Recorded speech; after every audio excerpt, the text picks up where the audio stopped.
On a bustling city street, vehicles raced through a crowded intersection. Death struck the protagonist with a swiftness and unpredictability that left no time for reaction. In that final moment, memories flashed, his college assignments left unfinished, his best friend, a former employer from his part-time job, and the people from the orphanage who shaped his early years. Despite the struggles, life hadn't been all bad. And yet, in that instant, he still clung to the wish to live. As he stepped onto the crosswalk, a truck appeared out of nowhere and thundered toward him. Then, everything went black. When he opened his eyes, he found himself lying on the ground, bewildered. Towering trees surrounded him. Clutching his chest and gasping for breath, he slowly stood up. His first thought was that he must have died. But there were no signs of the underworld he had imagined. No Sanzu River, no flower-strewn fields. Only an unending forest. His stomach growled loudly. Driven by hunger, he grabbed a leaf and chewed it. The taste was awful, but desperation drowned his hesitation. He questioned why he was doing this. Was he really so hungry he would eat leaves? Was he going to starve to death after already dying once? Driven by instinct, he began searching for something more substantial. A large insect caught his eye, crawling through the undergrowth. He picked up a stone, struck the insect, and ate it raw. The experience was nauseating, but it was better than starvation. He wondered if it would have been more tolerable cooked. He washed his face in a nearby river, and a faint sense of relief returned. As the water rippled beneath him, he caught a glimpse of a reflection, one that wasn't his own. The face looking back was unfamiliar. Confusion surged. Had he died and been reborn as someone else? Was this that common trope from manga, rebirth in another world? Or had he possessed someone else's body? He collapsed to the ground. Perhaps he was only dreaming. Maybe he was lying in a hospital bed, unconscious, recovering. Maybe the truck hadn't hit him that hard. But when the next day came and he knelt in the forest once more, nothing had changed. Reality had taken hold. He was not waking up. This was now his life. Resolute, he began to plan for survival. If he couldn't return to Japan, he needed to gather information, learn, and adapt. For now, the only goal was to stay alive. He scouted for food, hoping to find civilization or people, but the forest was empty. He wandered alone, subsisting on insects. Then, unexpectedly, a voice called out to him. Surprised, he realized someone, or something, had spoken. A strange, bird-like creature emerged before him. Stunned, he instinctively explained his situation, declaring he was lost. The creature regarded him with irritation and declared the forest its territory. It ordered him to leave. Fear surged through him. He pleaded, insisting he wouldn't be worth eating, just skin and bones, having only eaten a centipede the day before. But the creature, unimpressed, declared that it had its own dietary standards and no interest in consuming him. The immediate danger passed, but the mystery of where he was and what he had become only deepened. The creature confronted the protagonist, demanding to know what he believed it to be. Caught off guard, the protagonist tried to de-escalate the situation, backing away and attempting to leave. He turned and ran, his thoughts racing. What had just happened? Thrown into an unfamiliar world, forced to survive on centipedes, inhabiting a body that wasn't his own. Now he had come face to face with a griffin. Everything felt unreal, hostile, and overwhelming. All he wanted was to escape. But before he could get far, the griffin descended from the sky and blocked his path. It thundered a reminder. This was its territory, and even the deeper regions of the jungle fell under its dominion. That was the pact established long ago. The griffin demanded to know how the protagonist dared to scavenge for food in its land. The protagonist collapsed backward in panic. He tried to explain that he had been lost and didn't know the land belonged to the griffin. But the griffin called him a liar. It claimed that a pact had been in place between humans and griffins for over 2 centuries, something even children would know. If the protagonist expected mercy, he would have to give a convincing reason. Convinced that death was imminent, the protagonist resolved to speak the truth. He confessed to the griffin that he was possessing this body, not originally from this world. The griffin reacted with surprise, seeking clarification. In that moment, the protagonist realized the full weight of his situation. He had truly died. On his knees, he explained that he knew nothing of this world or the body he now occupied. All he could do was plead for understanding. The griffin, though skeptical, considered the confession. If the protagonist was a wanderer, a being from another world, then his ignorance was understandable. The griffin's tone shifted. It offered an apology, surprising the protagonist. The creature acknowledged his misfortune, recognizing how miserable it must be to be cast into such an unfamiliar realm. The griffin advised him to come to terms with this world, resent his fate if he must, but no amount of hatred would change it. Curious, the protagonist asked what exactly a wanderer was. The Griffin explained, "People from other worlds, reborn into this one." But the protagonist clarified that he hadn't been born here. This piqued the Griffin's interest. After hearing the full story, it admitted that it had no knowledge of such a case. While it had encountered wanderers in the past, 5 centuries ago, none had been like this. Still, the Griffin concluded that the protagonist fit the definition of a wanderer, a type of rebirth, albeit unusual.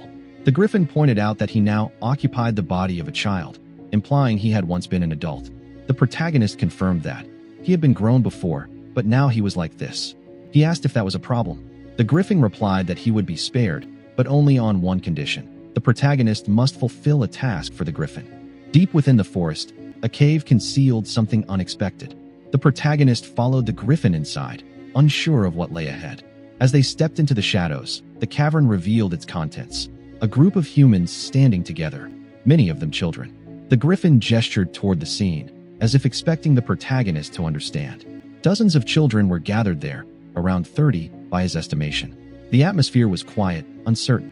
The Griffin pointed out that these humans were of the same race as the protagonist. The protagonist took in the sight, puzzled by the number of young faces. A thought surfaced. Could it be that this body he now inhabited was also abandoned due to famine? It would make sense, considering its frail, starved state. The Griffin confirmed that humans had recently begun leaving their children in the forest, and though it didn't know why, it had happened often enough to become a pattern. The protagonist questioned whether he was being asked to care for them. The Griffin confirmed this with a tone of finality. He was to watch over the children until they were strong enough to survive on their own. The protagonist reflected on this. He didn't dislike children. In fact, having grown up in an orphanage himself, he could empathize. But the situation was overwhelming. He inquired if the primary issue was a lack of food. The Griffin assured him that nourishment would be provided for 3 years. Within that time, the children were expected to learn how to fend for themselves. This declaration surprised the protagonist. He hadn't expected such responsibility, nor such generosity. The Griffin, he realized, wasn't cruel. In fact, it was acting out of a sense of duty and care. He tightened his fist, determination rising. The question lingered. Why had the Griffin saved these children? The Griffin's answer was simple. If one chooses to save someone, one must be responsible to the end. Saving only to abandon was worse than doing nothing at all. The protagonist began piecing things together. The fruits in the Griffin's nest. Those had been collected and brought here for the children's sake. Clearly, the Griffin had taken them in but didn't know how to raise humans. Perhaps that was why it sought help. This realization grounded him. He accepted the task. He would take care of them. It was the right thing to do. He looked at the children again. Though unsure, he introduced himself as their leader. The children only stared at him, confused and unresponsive. It was then that a critical detail dawned on him: the language barrier. Turning to the Griffin, he questioned the gap in communication. The Griffin acknowledged the issue. People from other worlds, it explained, couldn't understand the local language. It had nearly forgotten. Then another question arose. How was he able to understand and speak with the Griffin? The answer lay in a divine gift, the blessing of the divine word. This blessing allowed the bearer to communicate with other species. The protagonist stood stunned. A divine blessing? And now, the Griffin offered to lend it to him temporarily. The idea that such a power could be transferred so easily left him speechless. The Griffin explained that, under normal circumstances, sharing a divine blessing was impossible. However, it possessed a unique divine blessing of lending. This allowed it to temporarily grant one of its blessings to another person. The protagonist was concerned. Wouldn't this inconvenience the Griffin? But the Griffin clarified it wasn't planning to give away anything of high value. It would merely lend the divine blessing of language. This particular blessing altered both voice and hearing to match another language, enabling communication across linguistic barriers. However, there were limits. It could only apply to a certain number of languages. Curious, the protagonist asked how many divine blessings the Griffin had in total. The answer, 12. That number left him stunned. 12. As he glanced at one of the children, he wondered if divine blessings were common or if this Griffin was simply special. Could it be that in this world, people casually held multiple blessings? The Griffin elaborated. Despite having many blessings, not all were useful. For example, the divine blessing of language wasn't practical for a Griffin whose vocal organs couldn't properly use it. But now, the blessing would be tested with the protagonist speaking directly to the children. He turned to them and, to his surprise, began speaking in their language fluently. The words flowed effortlessly.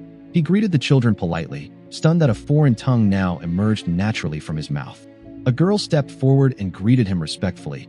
thinking to herself whether she could call him Oni-chan. The protagonist was taken aback by her words. He could fully understand her.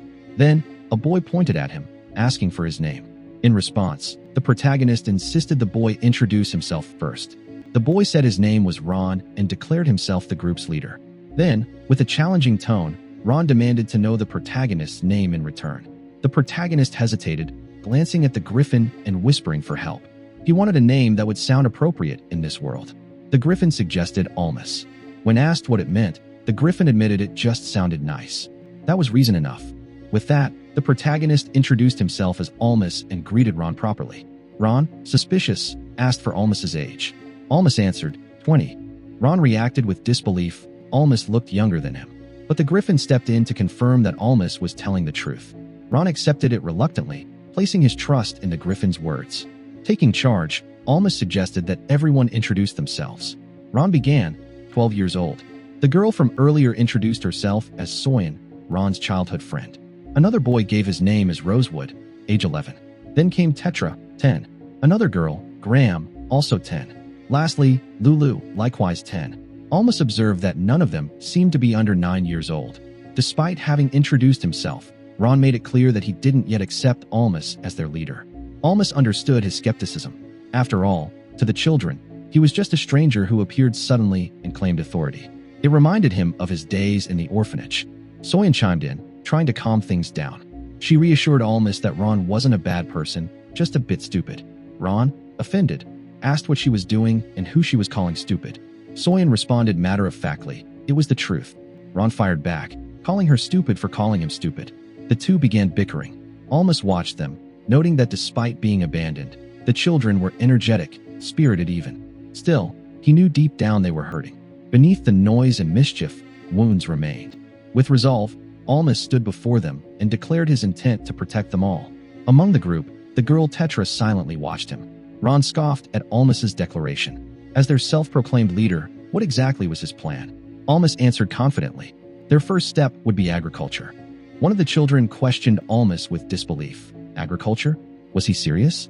Though his memory was faint, Almas recalled a few things about farming. Still, he asserted that they had no other option. The Griffin's support would only last for 3 years.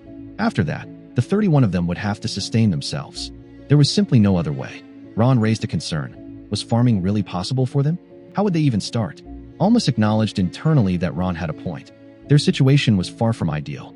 They were deep in the jungle, surrounded by thick forest. The land was not suitable for planting, at least not yet. First, they would have to clear the area, cutting trees, removing roots. Only then would the soil become soft enough for cultivation. But there was a deeper problem. These were all children. How many among them could even swing a pickaxe? Rosewood voiced what many were probably thinking. They were trapped. Wouldn't it be easier to just give up? He turned to Tetra for agreement. The Griffin, listening from above, interrupted sharply. Giving up was not an option. Soyen, trying to grasp the idea, asked what exactly farming entailed. Almas responded that they would need iron tools to begin. With iron tools, the work would become manageable. Ron asked what they should do to acquire such tools. Almas answered with a single word, trade. Ron looked doubtful. All the valuables they had were long gone, eaten or broken by the children. But Almas smiled. By some stroke of luck, a few objects still remained. What a shame those couldn't be eaten too.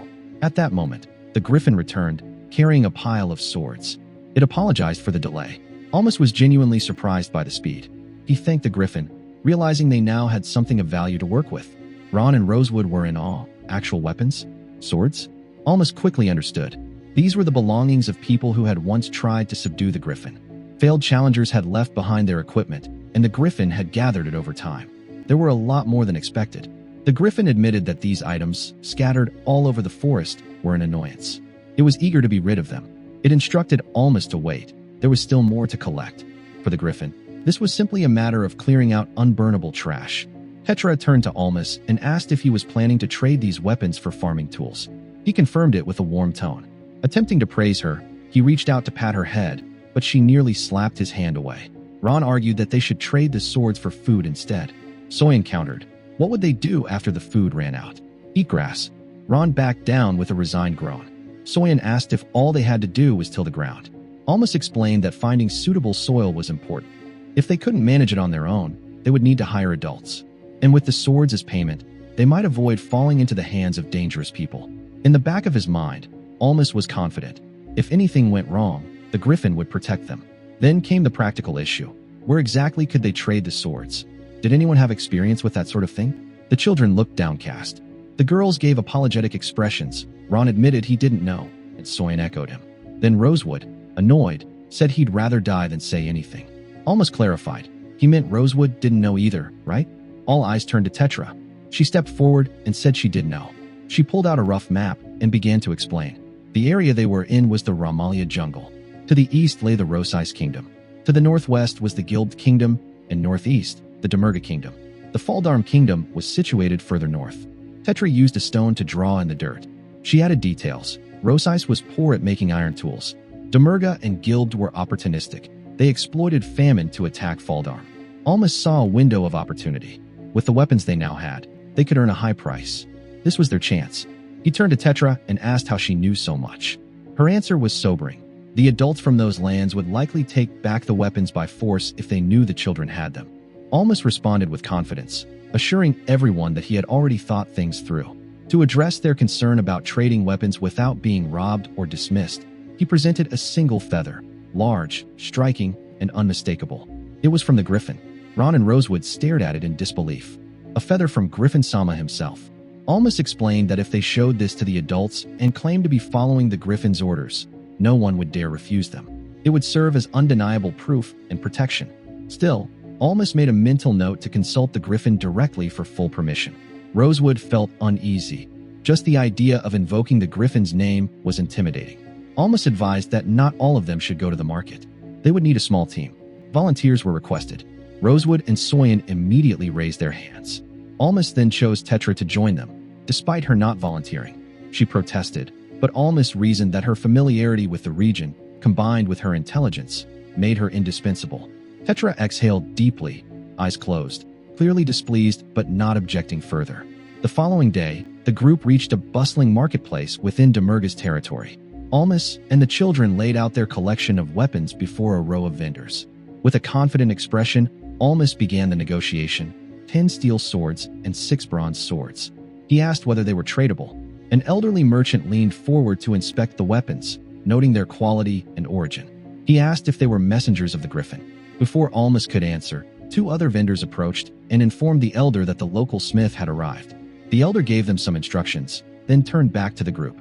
He silently admired the weapons. Each blade was of excellent craftsmanship. He asked what they were hoping to trade for. Almas and the children brightened, visibly excited. All except Tetra, who remained neutral. Almas relayed the request. 10 iron pickaxes, 3 hatchets, and 8 sickles. On the return journey through the forest, Ron was in awe. He marveled at how they'd managed to trade those swords for so many tools, even though iron was valuable. Soyen expressed some concern that they may have undersold. Tetra agreed. Given that the weapons were made of iron, they could have demanded more. Almas responded calmly. It was a negotiation. Starting with a modest price was strategic. This way, they built rapport and left room for future trades. He added that they would return later for more. Still, Almas pondered deeply. Would children truly be able to reclaim and work the land? Farming alone wouldn't sustain them. They would need to hunt, forage, and fish too. Fortunately, the griffin was already providing meat and leather that could be sold. But questions remained. Where would they start farming? Could they cut down trees freely without angering the griffin? To clarify, Almas brought his entire plan to the griffin. The griffin listened and assured him there was no problem. Its protected territory lay deep within the jungle. Outside of that, Almas could proceed as he saw fit. The griffin then recalled that 30 years ago, people used to live in that very area. The settlement was abandoned due to an epidemic. Locals had mistakenly believed the griffin had cursed the land.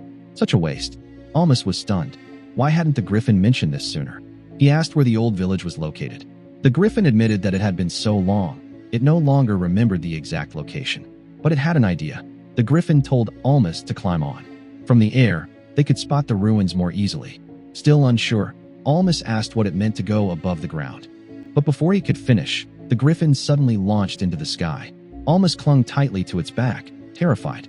He screamed in protest, saying it would be fine to just give up.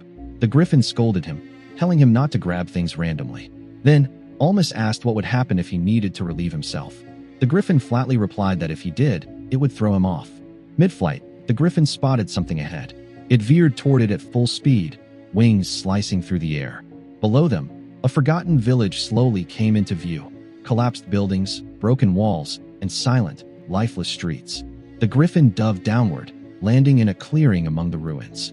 Almas stumbled as he dismounted, his legs trembling beneath him. The griffin remarked that rather than attempting to reclaim land from scratch, it would be far more efficient to take advantage of what nature had already provided. Almas agreed with the reasoning and asked for permission to explore the area. With that, he ventured out among the crumbled remains of the abandoned village. He walked through shattered stone walls and collapsed wooden beams. Amid the rubble, he came upon a narrow stream and knelt beside it. The water was flowing clean and clear, suggesting it could be safe for drinking. He looked toward the remnants of a nearby house. Could these structures still be used for shelter? They were weathered and broken, but perhaps not beyond repair. He continued his inspection, examining a piece of discarded furniture. Though broken, it still retained some form. If repaired, they might be able to live here temporarily. As he stepped outside, a large field caught his attention. Tall grasses swayed gently in the breeze, bordered by dense trees. He crouched and ran his fingers through the blades of grass. In his thoughts, the space was more than adequate. While it would need clearing, it could definitely be used for farming. The terrain, the water, the shelter, everything exceeded expectations. He returned to the griffin and expressed his gratitude. This place was far better than he had imagined. The griffin replied indifferently. It hadn't created the land, after all. Almas, still curious, asked the griffin to tell him more about the disaster that had driven people away. Specifically, he asked about the famine. The griffin replied plainly, the harvests had failed.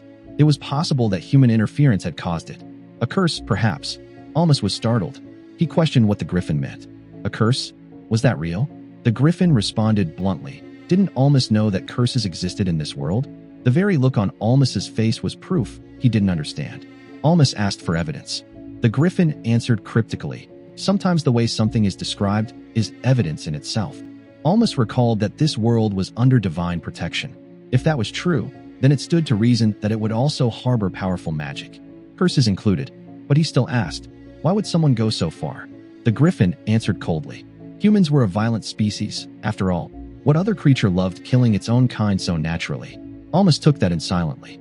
Even with fertile land, clean water, and a place to live, none of it would matter if they were struck by another curse. He and the children would perish all the same. The griffin reassured him. No one would lay a hand on the jungle. No sorcerer could surpass the griffin's power. And beyond that, curses of that magnitude weren't easy to cast. They took time to prepare. Almas acknowledged this, saying he would call the children now. But the griffin looked up at the sky. The sun was already beginning to set. He suggested they leave it until tomorrow. Then he told Almas to get on his back. Almas groaned at the idea, but the griffin launched into the sky again. Almas clung tightly, wind howling in his ears as they soared high above the forest. The next day, Almas gathered the children to make an announcement. They had found a new home. The children stared in awe, overwhelmed by the idea. Ron asked what they would be doing first, then repeated his question with a slight smirk, calling Almas leader, though not fully admitting it. His tone hinted at only partial acceptance. From behind Ron, Soyen teased him, urging him to be more honest with his feelings. Ron grumbled and chased after her in frustration. Tetra stood quietly beside Almas. She confided that before his arrival, they had just been a cluster of lost children. No ideas ever stuck, and no plan ever moved forward. Everyone was consumed by memories of their parents. Even small things like Ron and Rosewood arguing had once seemed overwhelming. But now, everything was different. Almas looked at her and said that he used to be just like her once. At that moment, Ron turned back and called out, asking what their first lesson would be. What would Almas teach them? Almas gave a quiet smile. They would begin with crop rotation. The children reacted with confusion to the term crop rotation. Ron, misinterpreting it, was excited because it sounded like something delicious. Soyen, unimpressed, teased that Ron only ever thought about food. Almas began to explain. The plan was to rotate crops over a 4-year cycle, barley to clover, clover to wheat. Ron was confused. Why did it have to be so complicated? Almas clarified. If they kept farming the same crop on the same land, the soil would eventually lose its nutrients, making it infertile. Clover helped restore those nutrients and fertilize the soil. If they raised livestock alongside their crops, they could collect the animals' waste and convert it into manure, further enriching the soil. The system would support itself, soil and livestock working in a continuous loop. That was crop rotation. It might seem like magic, but it wasn't. It had its downsides, too. He pointed out that dividing the land into 4 parts to rotate crops would mean reducing the crop yield by 2 to 3 times during the rotation cycle. However, raising cattle could offset that loss by providing additional benefits. But for that, they first needed to obtain cattle. Rosewood, visibly overwhelmed, admitted he had no clue what Almas was talking about. Almas simplified it. All Rosewood needed to know was that crop rotation was more productive in the long run. With that, Almas announced their first priority, repairing the houses. The weather was kind to them. The children worked together, patching up broken walls and rebuilding what they could. Piece by piece, the ruined village began to look livable again. That night, they gathered around a bonfire, sitting in a circle, the flickering flames reflecting in their eyes. The next day, Tetra asked Almas what he planned to do with the place. Almas said he was thinking about raising goats. Goats were hardy animals, able to survive on bark and less picky about food. Even children could handle raising them. They weren't suited for labor, but they were manageable. Of course, ideally, he'd want cows or horses, animals that could work and provide meat, but he had no experience raising those. Goats, on the other hand, he knew. Back in the orphanage, they'd had a farm, and he had helped raise goats and cattle there. In return for his help, he had received some of the farm's products. Tetra admitted she didn't know much about crop rotation. Was it really necessary right now? It seemed like a lot of trouble. Almas answered that goat milk tasted awful, but it was rich in nutrients. Nutrients that were missing from the griffin's meat-based diet. One of those was calcium. An imbalanced diet, especially for growing children, could lead to long-term health issues. Tetra, still processing, looked confused. Almas asked if she understood. Tetra replied that what she understood was that Almas was worried about them. Almas didn't respond directly. He just scratched his head, somewhat embarrassed. Elsewhere in the village, someone brought up the idea of cattle exchange. Soyan turned to Tetra and asked how the trade would even work. Weren't they in a famine? Wouldn't the other kingdom refuse? Tetra explained that the Rosai's kingdom was in desperate need of weapons. They had no choice but to accept. From inside, Almas looked out the window and noted that the kingdom was too far away. Transporting goats over that distance would be a nightmare unless the griffin helped. Meanwhile, the griffin was outside, looming over a herd of goats and threatening them. If any of them ran, he would kill them. Behind him, Ron watched in awe. That was Griffin-sama. He could speak goat language. Rosewood, less amused, muttered that even if the griffin was just trying to control them, threatening goats was still cruel. Elsewhere, children were already chasing the goats around the village, shouting as they herded them. Almas was carrying a bow. He mentioned that while negotiating for goats, he saw some bows and arrows suitable for the children's sizes. They might be useful for hunting, so he brought a few back. He took aim and fired at a target, only to miss. Again, Ron burst out laughing, saying this was Almas's 10th failure. Almas, flustered and angry, shoved the bow into Ron's hands and told him to prove he could do better. Ron pulled the string, loosed the arrow, but it wobbled and fell to the ground. Almas laughed, teasing Ron for failing just as badly. He threw his hands up and asked, if neither of them could do it, how were they supposed to hunt? What were they going to do? Ron snapped back, criticizing Almas for his sarcasm. He wasn't acting like an adult at all. Almas fired back. Wasn't he still a kid too? Ron replied that if he wanted to be taken seriously, he should at least act like a proper grown-up. As the argument played out, one of the kids watching from nearby timidly spoke up. He suggested that Graham give it a try. Almas and Ron turned to him in surprise. Graham? Really? Almas was skeptical. If Ron couldn't do it, then clearly the problem was the bow itself. Probably just some cheap knockoff. Maybe even made in China, he joked. But Graham silently stepped forward, picked up the bow, and drew it confidently. She released. The arrow flew straight and landed just short of the bullseye. The children were stunned into silence. Ron, slack-jawed, muttered, were they kidding him? Graham shot again and hit the target. Her accuracy surprised everyone. When Soyan suggested she try once more, Graham hesitantly agreed. She drew her bow and released another arrow. Again, it landed near the bullseye. It became clear this wasn't luck. Almas noted she hit the target twice, while Ron admitted that such precision couldn't be coincidence. The other children, excited, asked Graham to teach them. Graham began giving instructions, starting with posture. They needed to stretch their backs properly. Later, Almas placed a hand on Graham's shoulder. He reminded her that in 3 years, the griffin would no longer be providing support. After that, the responsibility for hunting would fall heavily on her. She had to prepare herself. Soyan added that, in the end, no one but Graham could hit the bullseye. Ron raised a concern. Was it really okay to leave hunting to Graham alone?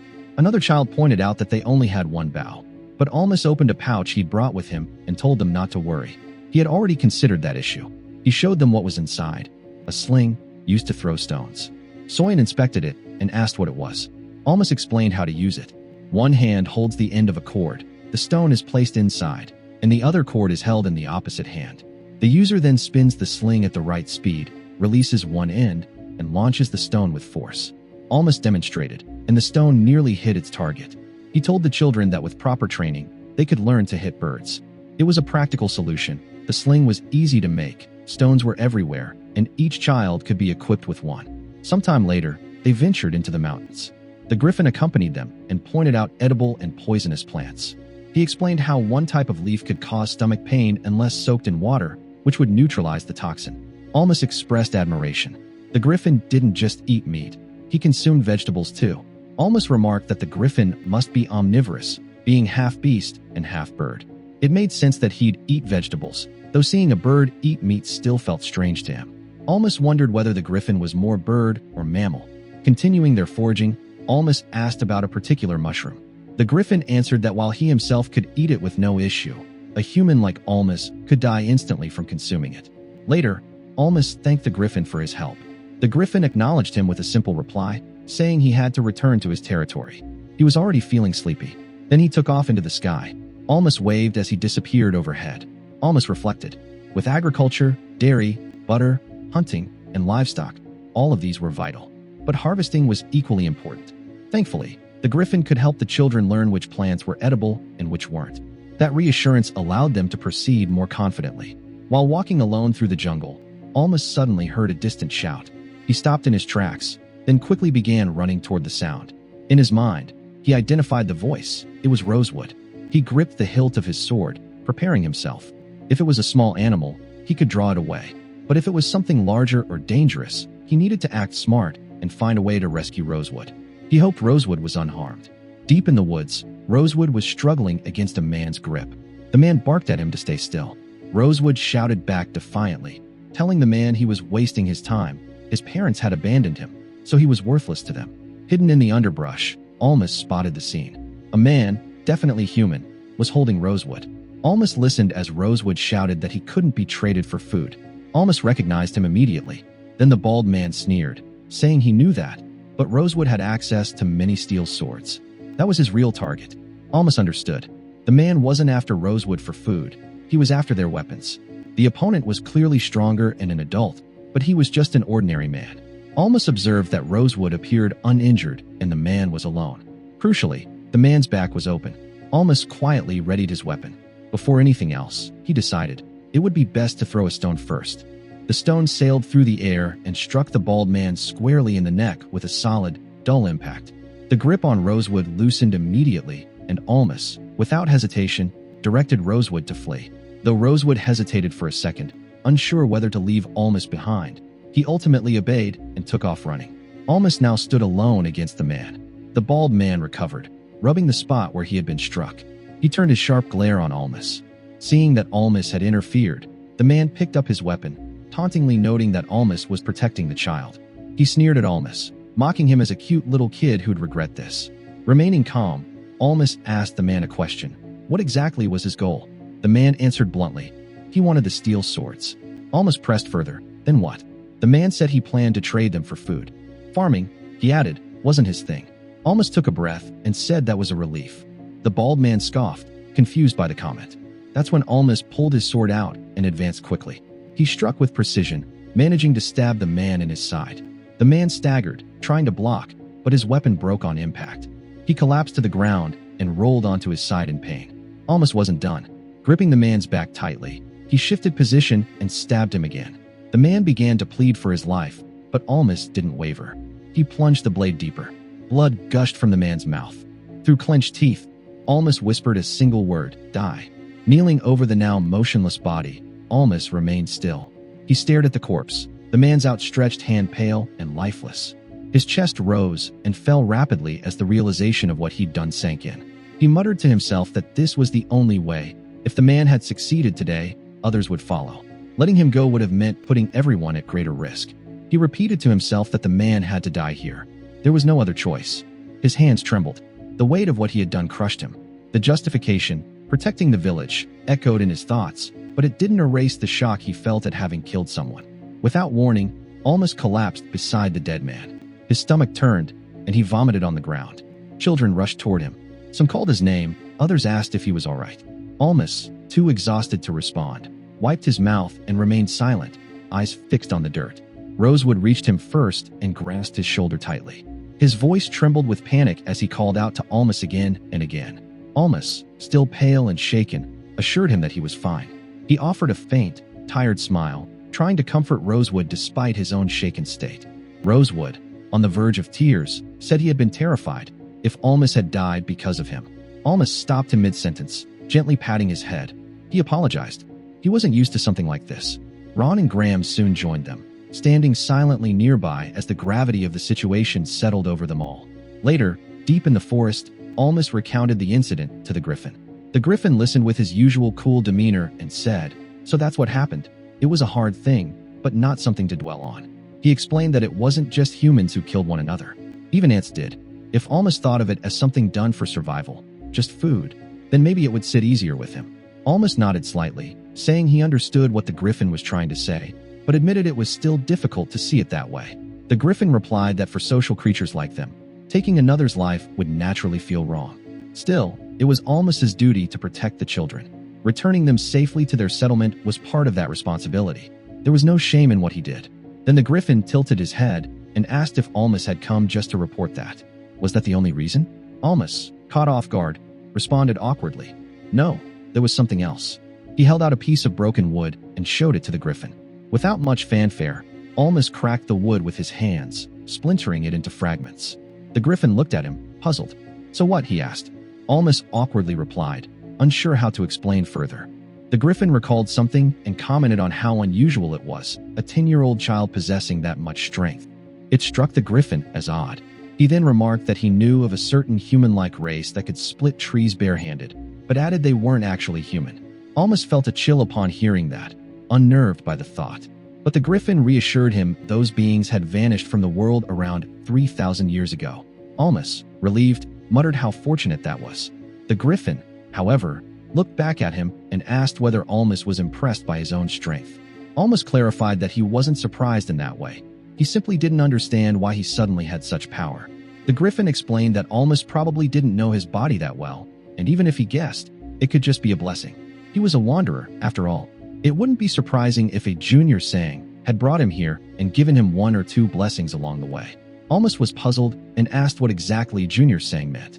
The Griffin avoided the question, saying it was better that Almas didn't know. Changing the subject, the Griffin asked if there was anything else. Almas replied that the conversation had already given him far too much to think about, and he'd prefer some time alone to process it. Half a month later, the village was fully rebuilt. The once empty fields were now filled with rows of radishes, and the children were silently working under the sun, tending to their crops. Almas looked on with satisfaction. The vegetables were growing well, and he felt grateful that he had managed to trade for radish seeds. Even more fortunate was the fact that these radishes were identical to the ones he had known from his old world. The only downside was the shortage of labor. They didn't have enough hands, so production remained small-scale. Just as things seemed to be going well, Tetra suddenly let out a distressed sob. She had spotted worms among the plants. Ron called Almas over after finding another one. Rosewood, equally disgusted, pointed out even more. Without pesticides, the jungle's pests were taking their toll. Almas examined a nearby flower and called the others over to see it. Soyan asked what it was, and Ron exclaimed that it looked like a daisy, specifically a pyrethrum daisy used to ward off pests. Almas had discovered an entire patch of them. These daisies were known as a natural ingredient in mosquito coils. If distilled, the extract could be used to protect their crops. Tetra approved of the plan and grew enthusiastic, saying they should start collecting the flowers immediately. Almas handed her a bunch. She was taken aback by the sudden gesture, unsure of the intent. Soyan smirked knowingly while Almas remained oblivious. Soyan pointed out to Tetra that Almas only wanted her to hold the bouquet, nothing more. In an awkward response, Tetra suddenly threw the flowers into the air, scattering the petals without explanation. Almas still didn't understand what had just happened. Later, Almas stood before a huge pot where the distillation was taking place. The children gathered around as he stirred the daisies in boiling water. He questioned aloud whether it would be effective, admitting uncertainty. Then he asked why the pests would die from the concoction. Was it magic? He quickly clarified that it was due to the flower's natural toxicity. The children looked startled and alarmed. Almas reassured them. It was harmless to humans in small doses, but if consumed in large quantities, it might be dangerous. Once the distillation was complete, Almas ordered the children to start applying it to the fields. They eagerly poured the liquid onto the plants, determined to protect their crops. With the crops now protected and basic necessities such as food and shelter accounted for, Almas stated that they only needed to purchase the items they couldn't find in the forest. Soyan asked what kind of items he meant. Almas answered, clothing and certain foods that didn't exist in the wild. He added that someone would need to stay behind and guard the village when others went out. He chose Graham for this task. She was shocked, questioning the decision, but Almas pointed out that she could use a bow and arrows, making her the most suitable for the role. She said nothing more. Almas then selected Ron and Rosewood as carriers. Both boys looked proud and eager. He turned to Tetra and asked if she wanted to come along. When Tetra asked where they were going, Almas told her they were headed to Rosice. Tetra stood silent for a moment, then turned away and, without any hesitation, said she wouldn't be joining them. In the grand capital city of Rosice, the children passed through the towering main gate, entering a place alive with energy and grandeur. After their long journey, the sheer scale and brilliance of the city overwhelmed them. Streets were packed with people. Buildings towered above them. The city's liveliness was unlike anything they'd experienced. As they moved along the crowded street, taking in the sights, Almas was quietly amazed. He hadn't seen so many people in one place in a very long time. The city was even more beautiful than he had imagined. The buildings, the crowds, the aromas, it was a sensory storm. Ron's voice broke through the awe. His excitement burst out as he spotted a food vendor. The large chef stirred a massive pot, steam rising into the air with the scent of something savory. Almas sniffed. He agreed. It smelled incredible. Rosewood, not wanting to be left out, suddenly tugged Almas along, shouting excitedly about a nearby store. He pointed to a tailor's shop, where a man worked a needle through cloth. Rosewood seemed genuinely surprised, even amused, to see a man tailoring. He continued pulling on Almas, telling him to follow and look around. Almas was visibly overwhelmed, sweat gathering on his brow. Rosewood and Ron stared at him eagerly, their energy uncontainable. Almas composed himself and reminded them not to drag him around like that. Getting excited was fine, he said, but there should be some respect toward their seniors. In the middle of the busy street, Almas redirected their focus. First, they needed money. Without it, none of this mattered. They had to find a place that would accept what they had for trade. Eventually, they came across a vendor in a corner stall. Almas approached and asked if there was a place nearby where animal teeth and herbs could be exchanged. The vendor pointed them to a nearby building. They stepped inside. It was dimly lit and filled with the scent of dry wood and dust. An elderly man greeted them, and his eyes widened when Almas presented the animal teeth. With a strange motion of his hand, he inspected them, surprised by their quality. He murmured his approval and proposed giving an extra roll of karmic cloth for the batch. Almas accepted the deal, satisfied with the trade. Next, he handed over some herbs he'd brought. But just as the transaction was proceeding smoothly, a girl suddenly appeared, full of energy and interest. She caught sight of the herbs and gasped in recognition. "Caramel grass," she exclaimed, utterly fascinated. Almas was caught off guard by her enthusiasm. The old man introduced her respectfully. She was Yuria-sama. Her gaze locked on Almas as she eagerly asked for his name. Still a little shy and surprised, Almas introduced himself. Yuria eyed the herbs in his hands and declared she would buy them. She quickly added that she wouldn't take them for free. Amused, Almas considered her straightforward attitude. She seemed genuinely serious. He offered a price, 1 gold coin. Without hesitation, she agreed and placed the coin in his hand. Almas asked what she intended to use the herb for. She answered frankly. She would mix it with marijuana to create a strong drug. The response stunned him. Inwardly, he was baffled. Was she really raised to talk like that? Even with the divine blessing of language smoothing over translation, he couldn't believe what she'd said. Yuria called him Almas Kuan, but he politely corrected her. Just Almas was fine. She smiled and told him to do the same. No honorifics, just Yuria. They were the same age, after all. Then she noticed the children behind him and asked who they were. Ron quickly took Rosewood by the shoulder and introduced both of them. In Ron's mind, she clearly seemed like a rich girl. Rosewood introduced himself too, but all he could think about was her profession, a drug manufacturer. Yuria turned her attention back to Almas and asked where he came from. Almas answered that he lived in a village about a day's journey from there. Yuria immediately connected the location to the Ramalia forest, then pointed out that the caramel grass he carried was highly valuable. She requested that he show her where he gathered so much of it. In response, Almas asked what he would receive in return. Yuria, amused by his awareness, laughed and acknowledged his shrewdness. She proposed a deal. Almas would deliver caramel grass to her once a month, and in exchange, she would pay him 1 gold coin each time. Almas accepted the proposal happily, and the two shook hands to seal the agreement. Yuria reminded him that they would meet there again monthly for the exchange. Before leaving, she mentioned that she had to return soon, or her father would scold her. As she said her goodbyes, she held Almas's hand and stepped closer to him, making a cryptic comment about him having received a blessing. She then waved and left, reminding him once more of their arrangement. Almas stood there in shock, processing her words. He thought to himself, did she really say blessing? Back at the village, Tetra sat across from Almas with a serious expression. She asked him to say, good morning, without using the divine blessing of language. Almas tried, but the words came out jumbled. He knew he was trying to learn the language of that world, but the pronunciation was still off.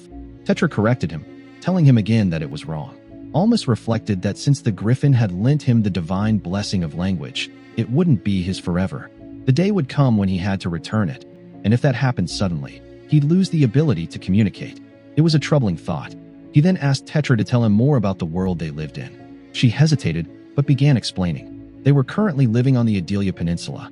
Roughly half of the land belonged to the Rosais Kingdom, and the tip that pointed out into the ocean to the south was the Karigia region. She added that she could also speak the Karigian language. Almas was impressed. She was bilingual. Tetra went on to explain that the Rosais Kingdom and the Demorgal Kingdom shared the same royal name. But this was nothing more than a political convenience, not true unity. The kingdoms merely cooperated under a common title. On a calm day, Almas asked Tetra if she could write. She responded casually that of course she could. Almas said that when he managed to remember more words, he wanted her to teach him how to write them. Tetra replied with an unexpected answer. Adelia didn't have a writing system. Almas was taken aback. He asked for clarification, and she confirmed that she only wrote in Karigian. Almas then requested that once he learned Adelian properly, she should also teach him Karigian. Tetra gave him a thoughtful look and agreed. As she continued helping him day by day, Almas thought that she had done so much for him. He ought to give something in return. He asked her how far she could count. She said up to 10,000. Then he asked what kind of calculations she could do. She replied, basic addition and subtraction with 2-digit numbers. Almas wondered to himself, was Tetra the only one this capable? The next day, Almas stood before the children and announced that they would be learning addition. Lulu looked shocked and raised her hand with a question. Almas nodded toward her, curious. Lulu asked bluntly whether learning that would be of any use to them. At the back of the group, Ron and Rosewood protested loudly, complaining that it was a waste of time. Almas responded to the objection, addressing everyone. He explained that it was a good question and clarified his reasoning. They couldn't focus solely on farming. They needed to be able to exchange goods for money. But if they didn't know how to calculate, it would be easy for traders to deceive them. He pointed this out directly to Ron and Rosewood. The two boys admitted he was right and confessed that during a past trade, they were tricked because they didn't know how to calculate their change. Almas went on to tell everyone that with calculation skills, they could even run a store in the future. It would open more paths and possibilities for their lives. He then called on Tetra and asked her to count from 1 to 10. Tetra thought for a moment and began counting.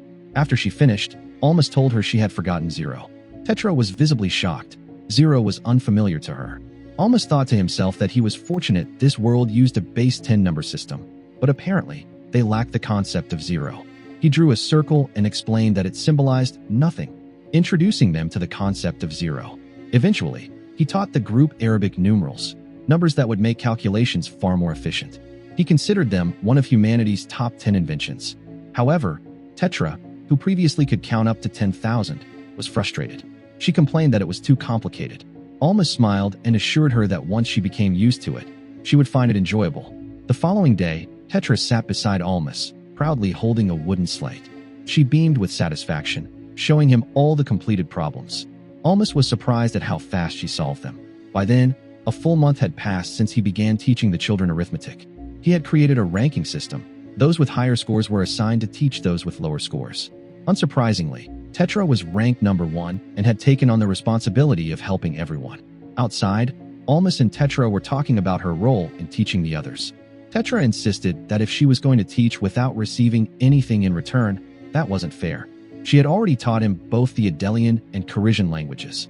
So, she demanded to be taught algebra next as a reward. Almas agreed and granted her a special privilege. Inside the house, Tetra sat in front of him, listening intently as he checked her work. Almas confirmed all her answers were correct and noted that she was now proficient in 3-digit addition and subtraction. He proposed trying something new. Tetra asked if it would be 4-digit numbers next and remarked that there shouldn't be much difference. Almas then moved on to multiplication. Curious, Tetra asked whether everyone in Almas's homeland could do calculations like this. Almas affirmed that even younger children could do them. But, in his opinion, Tetra was better than them. He thought to himself that because she had to learn everything from scratch, and in Arabic numerals, she had surpassed them in some ways. Tetra, sensing his genuine praise, smiled and asked if he was complimenting her. Almas gently rubbed her head, confirming it without words. Tetra followed up with another question. Why was everyone in his country able to learn this? Almas explained that in his homeland, education was a responsibility. It was something every citizen had the right to, and it was considered essential. Knowledge, to him, was as valuable as gold. But hoarding knowledge only helped the privileged. If it wasn't shared, a country couldn't grow or compete with others. He asked Tetra if she didn't want to raise other children who were just as intelligent as she was.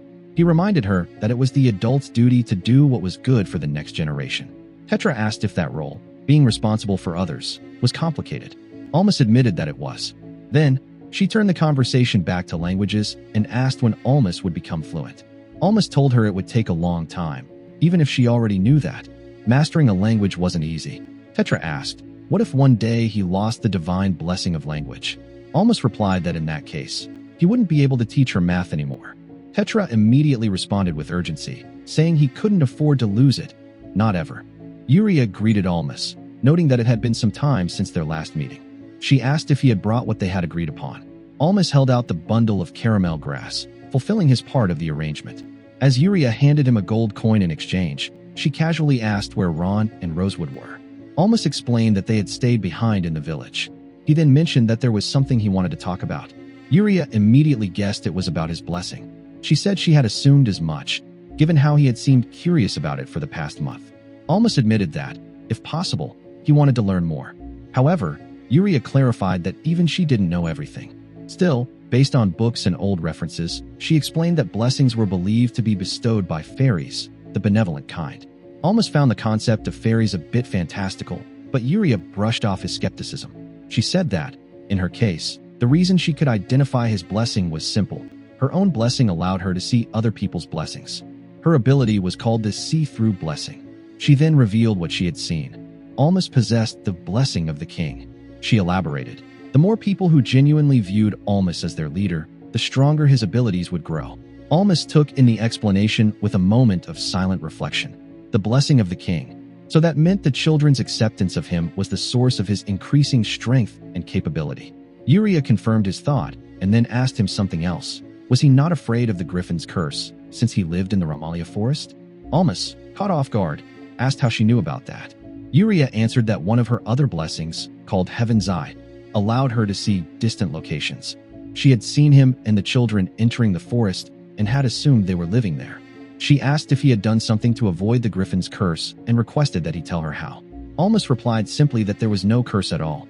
He reasoned that sharing this bit of information with Yuria wouldn't hurt, though he firmly decided to keep the secret of his reincarnation to himself.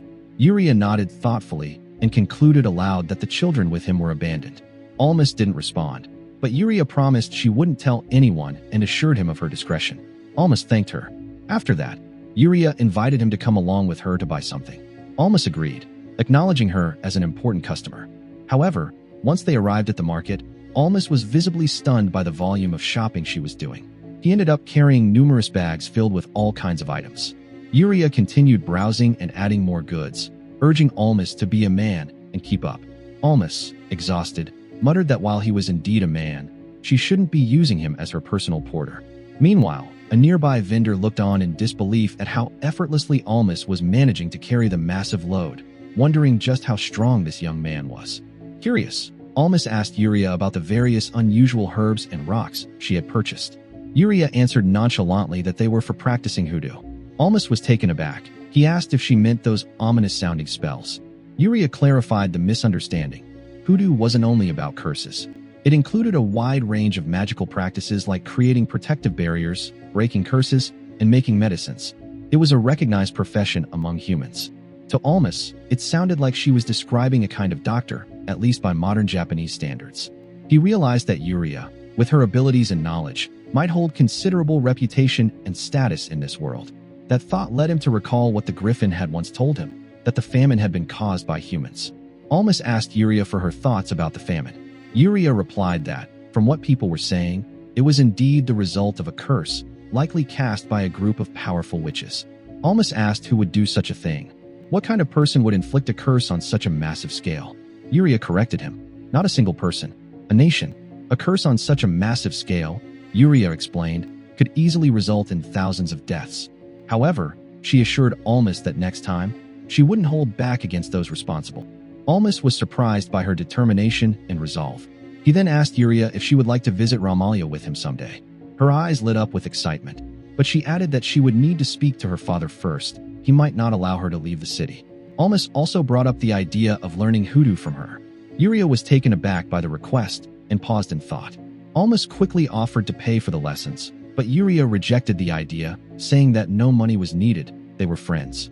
Her words caught Almas off guard. He asked if she really considered them friends. Yuria returned the question, wondering aloud if they weren't. Almas agreed. They must be, otherwise why else would he have carried all of her shopping? Still curious, Almas asked why she thought he couldn't learn hoodoo. Yuria explained that while she could teach him, he simply wasn't suited for it. She said that around 90% of hoodoo practitioners were female, and that there were significant physiological and magical differences between male and female hoodoos. Almas asked about the remaining 10%, but Yuria said she had the ability to recognize innate hoodoo potential, and unfortunately, Almas didn't have it. She apologized gently, but Almas told her not to worry about it. As their meeting came to an end, Almas said he needed to head home and asked where she lived. Yuria hesitated, and after a moment, replied, Bolton. Before he could inquire further, she abruptly called out to someone, asking them to come out. A man appeared from the shadows. Almas, shocked, asked how long the man had been there and complained about the stench of alcohol. Yuria introduced the man as Bolton, her bodyguard. Almas was baffled. Bolton laughed and teased Yuria for calling him this thing, suggesting she didn't really like him. Then he greeted Almas and thanked him for helping Yuria. Yuria instructed Almas to hand over the items he'd carried to Bolton. Almas, surprised, asked why she hadn't just brought Bolton along to help. Yuria simply replied that it was because Bolton smelled bad. Almas handed over the heavy bags. As Bolton received them, his expression soured at the unexpected weight. He muttered in disbelief that a kid had managed to carry it all. Almas laughed it off and told Yuria he was heading out. She waved and called out her goodbye, promising to see him again. Back in the village, Almas stood before the children and reported the results of his trip. Thanks to the caramel grass trade, they would now receive 1 gold coin each month. Their agriculture had stabilized, and food was no longer a pressing concern. However, there were still problems. Clothes and salt remained prohibitively expensive. Almas explained that they couldn't rely solely on food self-sufficiency. They would need to produce other essentials too. Rosewood said he understood, but asked what they could do about it. Almas answered that they would begin making pottery, and, for that, they needed a kiln. Tetra asked what they should do first. Almas admitted that he didn't know the exact process, but they would build a traditional kiln the best they could. He instructed everyone to bring their hoes and axes. When Soyan asked where the kiln would be built, Almas explained that a nearby slope would be ideal. In his mind, he visualized the concept. A slope was crucial for the kiln because hot air, being lighter, would rise and stay above the clay, generating the needed heat. The only real obstacle now was labor. It might take them an entire day just to cut down a single tree. But regardless, Almas said, they would push forward and get it done. Some time ago, while bartering goods with Yuria in the shop, Almas asked her what items were considered valuable in that region. Though she interpreted the question as him possibly wanting to present a gift to her, in truth, Almas was seeking information on items that could be traded for essentials like salt or clothing. Yuria pointed out the sudden shift in his concerns, then gestured toward a pot, suggesting pottery as a valuable item. Almas remarked that pottery could be easily found along the street. Yuria clarified that she wasn't referring to common local wares, but to pottery from Karigia, which was significantly different, durable, and vividly colored, popular even among royalty. Almas considered this. The pottery he had encountered so far had a reddish hue and was quite fragile. Tetra had once mentioned that Rose's pottery was glazed in open air, which to Almas seemed primitive, comparable to the Juman and Yayoi eras of his former world. The open-air glazing introduced too much oxygen and insufficient heat, resulting in inferior quality. But he knew that a more durable result could be achieved with a kiln that limited oxygen, an anagama. In a closed chamber, by sealing chimneys and the kiln door, oxygen flow would be controlled and temperatures could rise higher. This process would produce a distinct black-toned pottery impossible to replicate in open-air kilns. In other words, they would be capable of producing Su-ware. He didn't know the exact kind of Karigia pottery Yuria had mentioned, but he was confident that with the anagama method, their pottery would surpass those from Rosais. With Su-ware as a target, they now had a chance to produce their village's first specialty product. Later, as he worked, Almas noted how the blessing he had received made cutting trees incredibly easy. Tetra wondered aloud if he was even human, noting that he possessed strength far beyond that of an average adult. In truth, Almas felt as though he could now perform the labor of several people. Though the griffin had said the blessing wasn't particularly extraordinary, it was proving extremely useful for lumber work. Afterward, Almas instructed everyone that they would be digging holes along the slope next. They began the task, and once they were done, he wiped his forehead, declaring that the hole digging was finished for now. Ron asked what they were to dig next. Almas replied that it was time to collect clay, an essential component in pottery, particularly to seal the kiln. When Ron asked about making the kiln airtight, Almas explained that the goal was to prevent cold air from entering and to retain heat. Without a tightly sealed kiln, creating Su-ware would be impossible. As he looked at the kiln they had constructed, Almas reflected that despite building it based solely on memories from his previous life, it turned out better than he had expected. He then informed the children that they would begin crafting by hand. Tetra focused intently on shaping her clay, while Ron and Rosewood engaged in a messy clay fight, hurling clumps at each other. Soyen scolded them not to throw the clay, and Graham added his own warning. Despite this, a piece landed squarely on Rosewood's face, prompting him to chase Ron as Soyen shouted at them not to run. Tetra muttered her annoyance, calling them fools. Meanwhile, Almas remarked on their current inability to produce even their own basic tableware, yet they were going to need plenty of it: bowls, dishes, and storage pots. Tetra asked whether it was truly necessary to make so many. Almas affirmed the importance of producing many pieces of pottery, given how fragile they are. If they broke, it would be the user's responsibility, and thus everyone needed to have their own set. He instructed the group to let the first batch of pots dry. As they examined their work, Rosewood noticed a crack in his plate, and Ron pointed out that it was likely due to poor kneading. Almas placed another item into the kiln, announcing the next phase: heating. He was aware that the kiln they had built was made without professional expertise and couldn't be expected to perform flawlessly. Still, they pressed forward. Eventually, when he pulled a finished pot out of the kiln, the children were in awe. The vessel had a beautiful grayish sheen. Almas identified it as karasabi, a gray-black glaze that was significantly more valuable than the reddish pottery typical in Rosais. It was a noteworthy success, especially for an amateur kiln. However, not all results were successful. Ron and Rosewood's pots had broken. Soyen reminded them that this was a consequence of their earlier horseplay. Almas examined one of the broken pieces, assuring them there would be more chances to do better. Tom was on their side. With pottery finished, they moved to the next task, making charcoal. Almas demonstrated how to tightly arrange the wood so there were no gaps in between, using dry leaves to fill in any unavoidable empty spaces. Once the preparations were done, he started the fire in the kiln while the children watched intently. He instructed them to let it burn for a while, then sealed both the chimney and the kiln door and leave it closed for a full day. By then, the charcoal would be ready. Tetra commented that the process seemed very similar to making pottery. Almas agreed, noting that both required minimal exposure to oxygen. Curious, Tetra asked about oxygen itself. Almas explained that oxygen was part of the air and essential for making fire. Without oxygen, fire couldn't exist. When she asked why oxygen itself didn't catch fire, Almas grew slightly nervous, but managed to explain that fire was a chemical reaction, a binding of carbon and oxygen through oxidation. Oxygen didn't burn by itself, but acted as a supporter of combustion. Tetra pondered this, claiming she might be able to understand it. They left the kiln burning as instructed. When they finally opened it, Almas examined the resulting charcoal. Unfortunately, the quality was poor.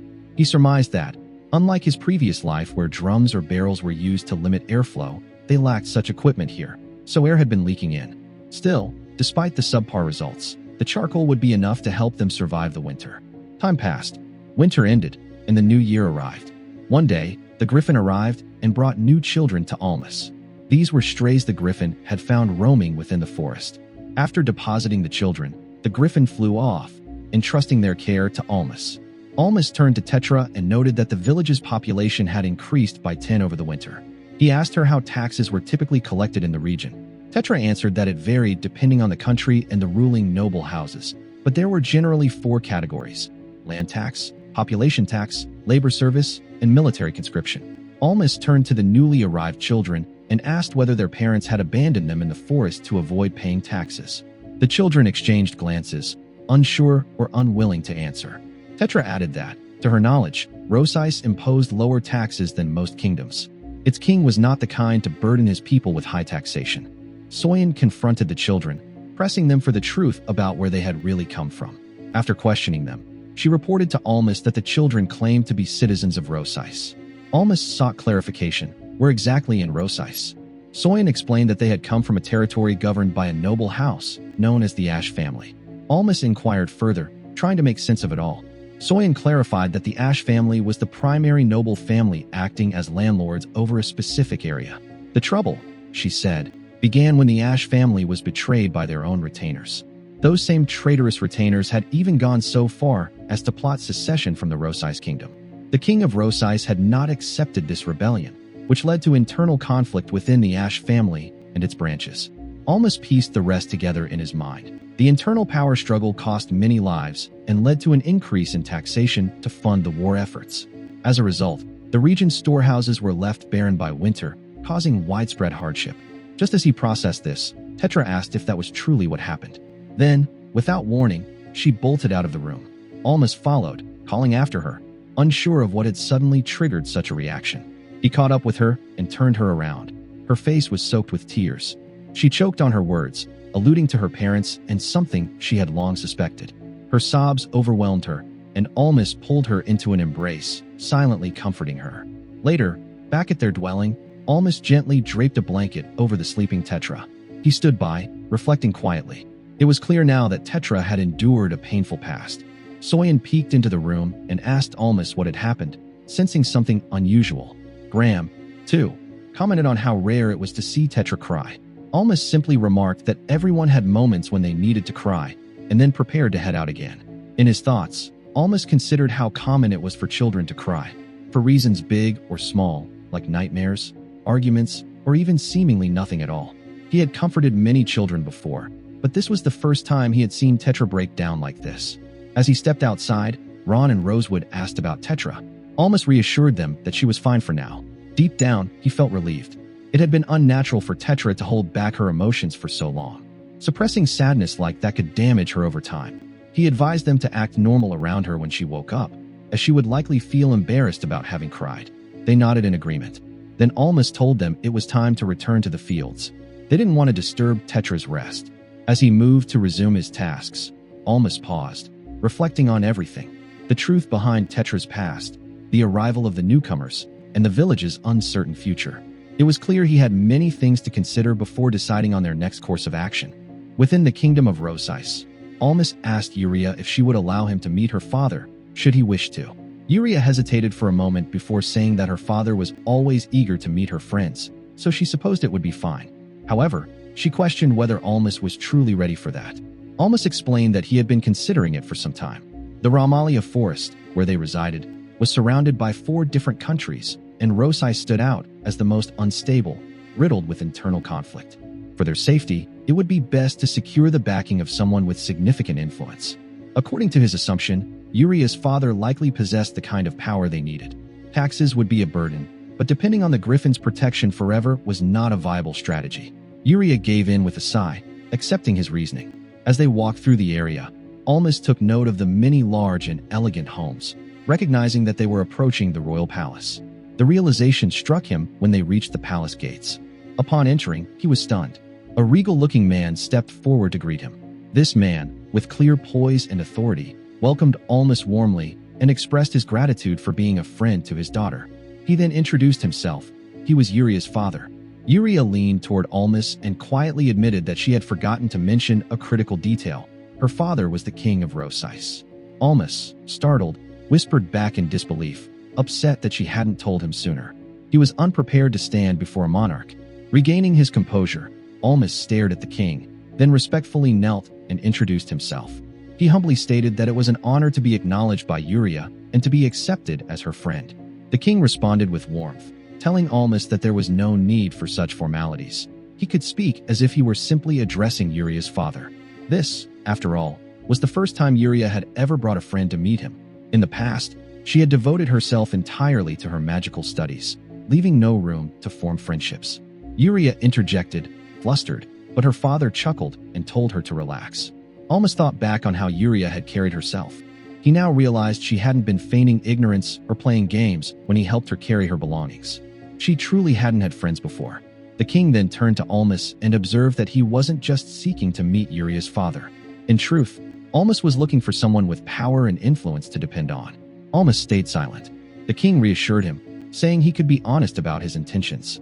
After all, he was the first person Yuria had ever truly called a friend. If there was anything the king could do to help, he would. Acknowledging this, Almas shared everything with the king, though he deliberately left out the part about his reincarnation, not wanting to complicate matters further. Once the king understood the situation, particularly that his people had taken to abandoning children in the Ramalia forest, he considered it a matter that fell under his own responsibility. Almas clarified that he wasn't seeking asylum or protection from the king. The king agreed, saying he wasn't thinking of that either. Then, to Almas' great surprise, the king bowed his head before him. As the father of the girl who now called Almas her friend, and as the ruler responsible for the well-being of his people, the king declared that he would not overlook what had been happening. He expressed sincere gratitude to Almas for taking care of what he called the essences of his kingdom, the children who represented its future. Almas was struck by the gravity of the moment. The king of an entire nation had just bowed his head to him. The king then extended an offer. If Almas wished to become a citizen of Rosais, he would be more than welcome. With the full extent of his authority, the king vowed to protect Almas and his people, affirming it as his sovereign duty. Almas brought up a concern. Their current reliance on the griffin for food. Would that create complications regarding taxes? The king explained that Rosais had a law exempting newly developed or explored lands from taxation for 5 years. Besides, in their current situation, it was clear they couldn't afford to pay any substantial taxes anyway. In Almas' mind, 5 years would be more than enough. By then, the children should be capable of standing on their own. He bowed respectfully and accepted the king's offer. They would gradually integrate into Rosais as citizens and commit to paying taxes in due time. The king agreed and formally welcomed them into the kingdom. Almas felt a wave of relief. With this decision, the children now had a legitimate foundation to grow and build a future. For the first time in a long while, he allowed himself to relax. Then the king asked if there were any children in the village from the Ash family. Almas confirmed there were. The burden of taxation must have been too heavy for their families, leading to their abandonment. Perhaps they simply couldn't survive the winter. The king fell silent, absorbing the weight of the reality. After a pause, he spoke again. He had granted Almas' request. Now he asked if Almas would hear his in return. There were only 3. Almas considered this. 3 requests? He had only asked one thing of the king. Still, it seemed fair. The first request was for Almas to allow the king to visit the village personally and verify everything with his own eyes. Almas thought this was a reasonable condition. The king had to judge whether he could truly trust him or not. He agreed without hesitation. The second request was for Almas to remain friends with Yuria. Almas gave his assurance. The third request caught them both off guard. The king asked if Almas could teach Yuria mathematics. Yuria was visibly shocked. Almas responded that she seemed fine and capable, so why choose him? Surely there were better-suited candidates for such a task. But the king insisted. He had received reports that Almas' mathematical skills surpassed even those of the kingdom's top merchants. It was embarrassing, he said, but Yuria struggled terribly with arithmetic, particularly with multiplication and division. She could not retain even the most basic lessons. Yuria protested, insisting that she could do it. In response, Almas raised his hands and posed a simple question. If 100 grains of rice were divided among 25 children, how many would each child get? Yuria used her fingers to calculate and then confidently answered, 10. Almas concluded that her understanding was still rough. The king gave a pointed look, further proving his case. Yuria had retained nothing from her prior instructors. But if Almas was already her friend, surely he wouldn't mind helping her learn? Almas, ever pragmatic, asked whether there would be payment for the tutoring. The king offered a payment of 1 gold coin to Almas for each first week of the month in exchange for tutoring Yuria. Almas bowed respectfully. accepted the arrangement and pledged to support Yuria with everything he had. Yuria, however, protested. Her true desire was to study magic, not arithmetic. After the meeting ended, the king sat alone in the throne room, speaking to himself. He admitted that he liked the boy, Almas. Just then, someone entered the room and called him brother. It was Raymond. He asked what exactly the king was planning with that conversation earlier. The king was surprised by the question and asked what Raymond meant. Raymond pointed out that appointing a boy like Almas as Yuria's personal tutor didn't seem like a casual decision. The king casually remarked that since Almas was Yuria's friend, learning with him would be most effective. After all, she'd never responded well to traditional methods. Raymond, unconvinced, told the king that he didn't need to pretend with him. The king paused under his younger brother's sharp gaze and then admitted that it wasn't anything devious, just a form of investment. When Raymond pressed him further, the king explained that Almas was effectively the leader of a group living under the Griffin's protection. That alone made him significant. He pointed out that stories of children raised by beasts, whether tigers or dragons, weren't rare in their kingdom, and the people were always drawn to such myths. The idea of a child protected by a griffin carried tremendous symbolic weight. That connection might be useful one day. Raymond chuckled, finally understanding. The king added that, truthfully, he hadn't yet figured out how to make use of it. His first priority was to observe Almas more closely, his character, his competence. Fortunately, the weekly tutoring sessions with Yuria would provide ample opportunity. Raymond, impressed, praised his brother's thinking, but the king waved him off. The king admitted that while he was not a poor ruler, he didn't consider himself especially capable either. He reflected with regret that he had failed to protect the noble family Laguash. The Ash clan was one of the most influential families in Rosais. Losing such powerful allies dealt a significant blow to the kingdom's authority. But the loss wasn't just military or political, it also carried symbolic damage. His inability to shield the Ash family had created the impression that the throne favored certain branches over others, causing even more noble families to doubt the crown's impartiality and leadership. Raymond fell silent at this, but eventually voiced his concern about a more immediate threat, the growing alliance of neighboring kingdoms. He cursed King Herm, who had dared to move troops into their borders. The king added that Hyena, another ruler, was also moving suspiciously. Neither he nor Raymond had sons to inherit their legacies, which further complicated matters.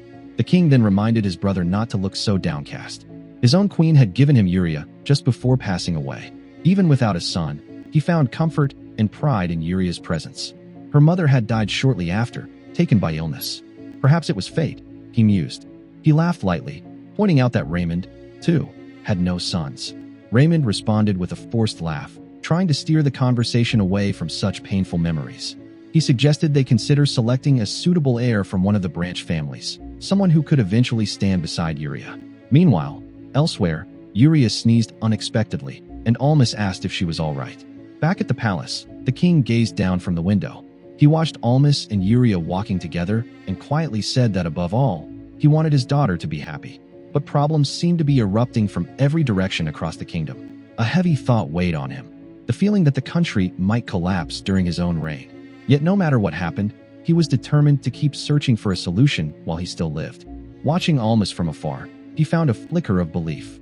There was something about that young man, a child of the Griffin, that gave him hope. If fate allowed, he wished to see that potential realized. What the king didn't yet know, however, was that his seemingly small gesture, appointing Almas as his daughter's tutor, would become the catalyst for a miracle, not only for the kingdom of Rosais, but for the entire Adelnia Peninsula, the heart of the world. Almas had begun to notice that Tetra had been behaving strangely lately. Her reactions were more anxious, more guarded, especially around him. As he approached, she flinched and tried to turn away quickly. He recalled that she had always been a reserved and timid girl, but recently something seemed to weigh more heavily on her, disturbing her inner balance. Even the others around them had started to notice the change. Almas couldn't ignore it any longer. If something had truly happened, it was his responsibility not to let her face it alone. He gently approached her, offering her the option not to speak if she wasn't ready, but encouraged her to share if something was wrong. She studied him quietly for a moment and asked if he had sensed it. Almas confirmed that it was clear from how she had been acting. She asked if she could trust him not to tell anyone else. He assured her with complete sincerity. Then she revealed her full name, Tetra Ash. Almas' eyes widened at the revelation. The name explained everything. He remembered how her unease had begun after the reports of the Ash family being attacked by their own followers. It had crossed his mind before that she might have ties to that noble family, but he hadn't expected her to be directly part of it. Tetra asked if he wasn't shocked. Almas admitted that he was a little surprised. He hadn't imagined a daughter of the prestigious Ash family hiding among them. But he told her that her identity and past didn't matter much to him. To him, she was still the same Tetra she had always been. Her expression softened. A smile formed on her lips, and she said that his words brought her comfort. She felt just a little happier now. Almas was relieved and asked again about what exactly had been troubling her. Tetra said she wasn't entirely sure, only that she believed her parents were dead. She couldn't explain it logically, but she could feel it. Though a part of her wanted to believe they were only captured and not killed, she couldn't suppress the growing hatred she held for Robert Firm. Almas then asked if Robert Firm, a retainer, was behind her parents' deaths. She confirmed it. Robert had once been one of her father's most trusted subordinates. Her father had favored him so much that Robert had risen from a commoner to a high-ranking noble. But that man had betrayed them all, and now he had taken her father's place. Her heart burned with a rage she could neither deny nor forgive. Almas asked gently if she intended to take revenge on Robert. Tetra confessed that she didn't know. Deep within her, she longed to tear the man apart for what he had done. But at the same time, she didn't want to abandon the life she now had. She didn't share close bonds with the other Ash branches, but here, among her friends, she had found something more genuine. This place was her true home, her real family. Almas understood. Tetra's suffering came from the painful conflict between her thirst for justice and her desire to remain with those she cared about. She was torn in two directions. He reassured her that she had nothing to fear. No one in their group would ever cast her aside. Tetra looked at him and then glanced away. She said quietly that her parents used to say something similar. Almas gave a short cough and told her that if she truly wanted to help, she should focus on protecting everyone here, himself included. She was surprised, asking if he really meant her. Almas insisted. She was intelligent, smarter than him, even. Tetra smiled through her tears and agreed. She would do her best to protect everyone. Almas stood up and told her firmly that if she ever decided to pursue revenge, she should at least inform him beforehand. He promised to support her, no matter what. She shouldn't try to shoulder it all alone. She was far too important to him. Tetra's eyes widened at the word important. His words shook her. She began to panic internally. Did he really say something so direct? Was this a confession? But Almas seemed entirely unaware of the weight behind his words. He had intentionally avoided using the divine blessing of language, speaking in plain Adelnian, to make the moment feel more genuine. To him, she was like family now, like a younger sister, so he didn't see any reason for her to react so shyly. Tetra, however, battled with herself. She told herself that letting the moment pass would be cowardly. She gathered her courage and blurted out that she also liked. But before she could finish, Soyen appeared with a cheerful shout, interrupting the serious moment. She was carrying baskets full of crops and exclaimed how fun gardening had been. Noticing the serious expressions on their faces, she abruptly stopped. She took one look at them and then gasped in realization. With a loud apology for intruding on their moment, she ran off dramatically. As she dashed away, she called out to the others, announcing that Almas and Tetra were secretly dating. Tetra immediately yelled after her, insisting it was a misunderstanding. Almas, meanwhile, thought that she was overreacting a bit, but ultimately he was glad. Thanks to Soyen's interruption, Tetra seemed to have returned to her usual self again. Another year and several months passed, and Almas reached the age of 14. Ron took notice of how fluent their leader had become in speaking Adelnian. Almas considered returning the divine blessing of language to the Griffin soon. Thanks to Tetra, his ability to read and write in Carishian had also improved significantly. However, he still faced a more pressing issue. As Almas retrieved his coin pouch, a few coins fell to the ground. He picked them up and informed the tax collector that he had come to pay the population tax for 3 people, himself, Ron, and Soyen. The collector identified them as the group from the Ramalia forest, which Almas confirmed. The tax was still manageable for now, but he knew it would increase as they aged. Furthermore, the Griffin's support would end within a year. They had to raise their village's self-sufficiency as soon as possible. The burden of taxes was real. Almas briefly wondered if he could convince the Griffin to start paying him with alcohol instead. Returning home to the village, Almas thought aloud about what their next steps should be. Tetra reminded him that while future plans were important, they needed to start by threshing the harvested wheat. She called out to Rosewood, who was standing idly, urging him to help. Rosewood insisted that unlike Lulu, he wasn't good at such tasks. The memory of the previous harvest brought fatigue just thinking about it. Processing the harvest had been brutal. Soyen even remarked that it had nearly killed them. Almas groaned at the thought that this year might be just as hard. He wasn't mentally prepared for it. He asked Graham how they had handled wheat threshing last time. Graham said they began by picking the grains out by hand. Later, they tried using a piece of wood to scrape them off the stalks. Neither method had proven very efficient. Almas agreed and introduced them to a new device he had built, calling it a senbakoki. He demonstrated how to feed the wheat stalks into the wooden machine and then pull them through, allowing the grain to separate with much less effort. Everyone was amazed, especially Soyen, who noted how much easier it made the job. Almas explained that while the ideal version would use bamboo or metal, their wooden model worked well enough for now. Tetra, closely observing the mechanism, acknowledged the simplicity of its design but praised its incredible boost in efficiency. She called it a great invention. Almas recalled seeing something like it in his previous life. Ron asked if this sort of thing would become widespread. Almas assured him that he had many more ideas like this to offer. Soyen then mentioned that peeling the grains was also difficult. Rosewood asked hopefully if Almas had a solution for that too. Almas said he did have a stone mortar, but for this part, there was no avoiding hard labor. Ron eagerly volunteered to handle the mortar. Almas noted they had enough people to get by for now. Next was the task of separating husks from the seeds. One of the children asked Tetra what she planned to do with the material she was holding. She explained how to shake the rice husks and seeds, allowing the lighter husks to rise and the heavier seeds to settle at the bottom. Though time-consuming, repeated shaking would separate them well. Almas then called Tetra over to test another invention. He uncovered a new tool, a winnower. He instructed her to feed the husks into a specific hole and demonstrated its use. Tetra was astonished. With just one turn of the handle, Almas had separated a large amount of husk and grain. She observed that the wind generated by the internal propeller made the separation possible. Almas confirmed her observation and told her it was time to learn through trial and error. As he began turning the handle again, it suddenly broke. Tetra pointed out that he'd have to make another. Almas agreed. The harvesting process was nearly solved, but other challenges still remained. Later, he met with Yuria. She asked how she looked, clearly hoping for a compliment. Almas told her she looked perfect and noted she could be amazing when she made an effort. Yuria reminded him not to speak so formally when they were alone. It made her feel awkward. Almas reasoned that he spoke that way in case someone overheard. She insisted again that he drop the formal tone. He agreed and asked if she still wanted him to continue teaching her math. She asked if he was tired of it. He said no. Suddenly, Yuria hugged him tightly and pleaded for him not to leave. Almas clarified that he hadn't meant it that way, but he was distracted by how her chest was pressing against him. He whined about the awkwardness of the situation. Yuria immediately pulled away and apologized. Almas reminded her that his job had been to teach her math, and she had already learned it. He felt guilty continuing to accept payment now that his duty was mostly done. After all, it couldn't go on forever. Yuria, flustered, admitted that she didn't know how to respond. Maybe she should ask her father directly. At the royal castle, the king brought up Almas's recent desire to step down as Yuria's personal tutor. Concern laced his voice as he questioned whether something had gone wrong, or worse, whether Almas had come to dislike his daughter. Without Almas, the king pointed out, Yuria would once again be isolated.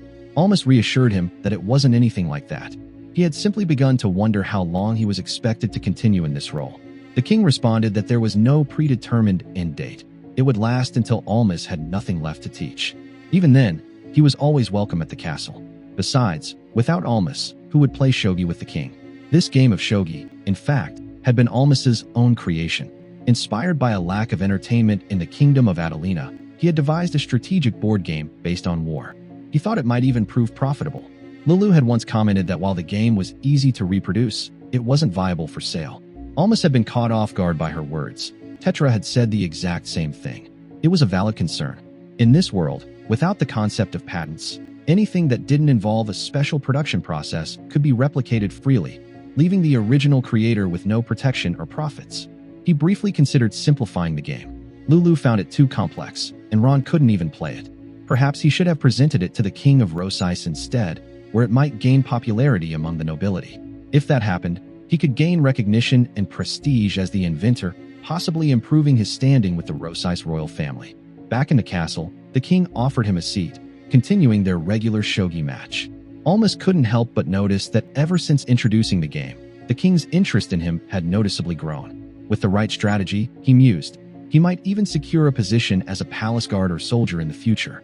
A career change in this new world didn't seem so far-fetched, especially once the children under his care had grown up and no longer needed him. During their match, Almas returned to the topic of Yuria and her tutoring. He had come to realize that, aside from himself, Yuria had no close companions. The king confirmed this, explaining that a falling out with a formerly friendly noble family had left her isolated. Almas questioned whether Yuria was only allowed to associate with people who were politically beneficial. The king denied this, but elaborated. As a royal child, commoners often distanced themselves from Yuria, intimidated by her status. Almas noted that Yuria wasn't the type to flaunt her authority, and the king wholeheartedly agreed. The real challenge wasn't her rank, it was her extraordinary talent.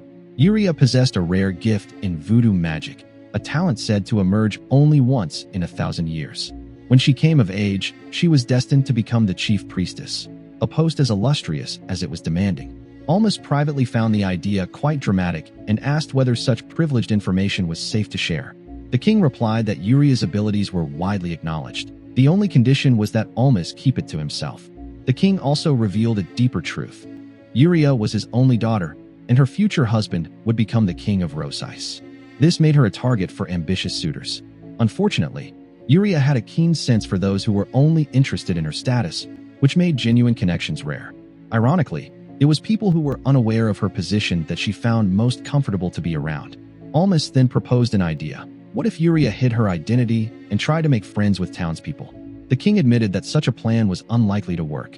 In the capital, there wasn't a soul who didn't recognize her. Leaving the capital wasn't a viable option either, due to security concerns. And despite her graceful appearance, Yuria was actually very shy. Almas, as it turned out, had been a fortunate accident in her life, one of the few people she could connect with. Yuria's yearning to obtain a particular medicinal plant ultimately outweighed her natural shyness. Observing her determination, Almas began to ponder whether there might be trustworthy young people outside the royal circle, ones Yuria hadn't yet encountered. His thoughts turned to his own village, a relatively quiet and safe place where she might be able to connect with others more freely. When Almas proposed the idea to the king, the monarch took a thoughtful pause before acknowledging that it was, in fact, a brilliant suggestion. Almas was taken aback by the king's quick approval, and Raymond, the king's brother, seemed concerned. He questioned the decision of allowing Yuria to visit a place like the Griffin Forest, especially considering its proximity to the village. But the king reminded Raymond that he himself had declared the area safe. At that moment, Raymond seemed to recall his previous assessment and confirmed its safety. He had sent a voodoo magician to scout the forest by soul riding, an advanced and dangerous form of magic in which the magician's soul inhabits an animal, in this case, an owl. The operation had been successful, and the magician's soul had returned unharmed. Not only that, the scouting confirmed the forest was indeed safe. Moreover, Almas had claimed to have communicated with the griffin itself, and Raymond verified that claim as true. Still, Raymond hesitated, pointing out that the Griffin Forest remained uncharted. There were no guarantees in such wild terrain. Was there really such a pressing need for Yuria to make friends? The king, after a moment's reflection, clarified that Raymond might be misunderstanding his intentions. His aim wasn't just for Yuria to socialize. He wanted her to form a bond with the Griffin. Raymond, stunned by this ambition, hesitated before taking a nervous sip of his drink. Admitting he might still be too cautious in his thinking, he finally agreed that it was worth attempting. The king then shifted the topic toward Almas. He admitted a growing fondness for the young man. If Almas desired it, he would gladly make him a royal vassal. Raymond readily acknowledged Almas's exceptional nature. At his age, Almas already possessed knowledge in fields such as mathematics and Christian, a scholarly language few young people in the kingdom understood. Raymond even floated the idea of granting him land to match his abilities. The king, clearly amused, suggested that if Almas were to be given land, they'd need to find him a noble family to marry into, perhaps even someone from Raymond's own lineage. Raymond raised an eyebrow and asked if his own family name was being added to the list. The king chuckled and said yes, added as well. Laughter echoed between them, a rare moment of camaraderie shared in the throne room. Meanwhile, back in the village, Yuria made a bold and energetic entrance. She warmly greeted the villagers and formally introduced herself, expressing gratitude for the care Almas had shown her. This marked the first official visit from royalty to the humble settlement, making it a momentous occasion. Having already met Ron and Rosewood, Yuria made sure to respectfully greet everyone else. Almas, however, noticed subtle signs of nervousness creeping into her behavior. Then, in the midst of their warm reception, Soyen raised a hand with an innocent but pointed question. What exactly was the nature of Yuria and Almas's relationship? Yuria, in a dramatic and unanticipated move, threw her arms around Almas and boldly claimed they were lovers. The village erupted in a chorus of gasps and stunned expressions. Almas was left flustered and quickly tried to dismiss the statement. He told Yuria, in earnest, to stop with such reckless jokes. Tetra, clearly disturbed, demanded to know if there was any truth to what had just been said. Almas nervously brushed it off as a misunderstanding, explaining that Yuria was only teasing him. He implored her to stop saying strange things. But Yuria, with a teasing glint in her eye, replied that she simply wanted to fluster him a little. Then, almost wistfully, she asked if it would truly be a problem if her words had been sincere, before turning away to walk off. Just as Almas stood there, stunned, he felt a sharp stomp on his foot. He looked down to see Tetra glaring furiously at him. Wincing in pain, he begged her to stop, telling her it hurt, and that there was no need to be angry. But Tetra's narrowed eyes said otherwise. The day had suddenly taken a dramatic turn. In the quiet of the village, tension flared as Tetra abruptly stomped on Alma's foot and then turned away without a word. Almas winced in pain, trying to reason with her, but her silence made it clear she was furious. As he stood there nursing his foot, a familiar voice broke the moment. Almas turned, startled to see Bolton Pompey, leaning casually against a nearby wall, bottle in hand. With a grin and a drink, Bolton wiped his mouth and offered a cryptic remark about how troublesome it was to be popular. Almas blinked in confusion, then instinctively glanced toward the group of village children. He had expected a greater security presence, considering Yuria's status, and Bolton's lone figure didn't quite meet those expectations.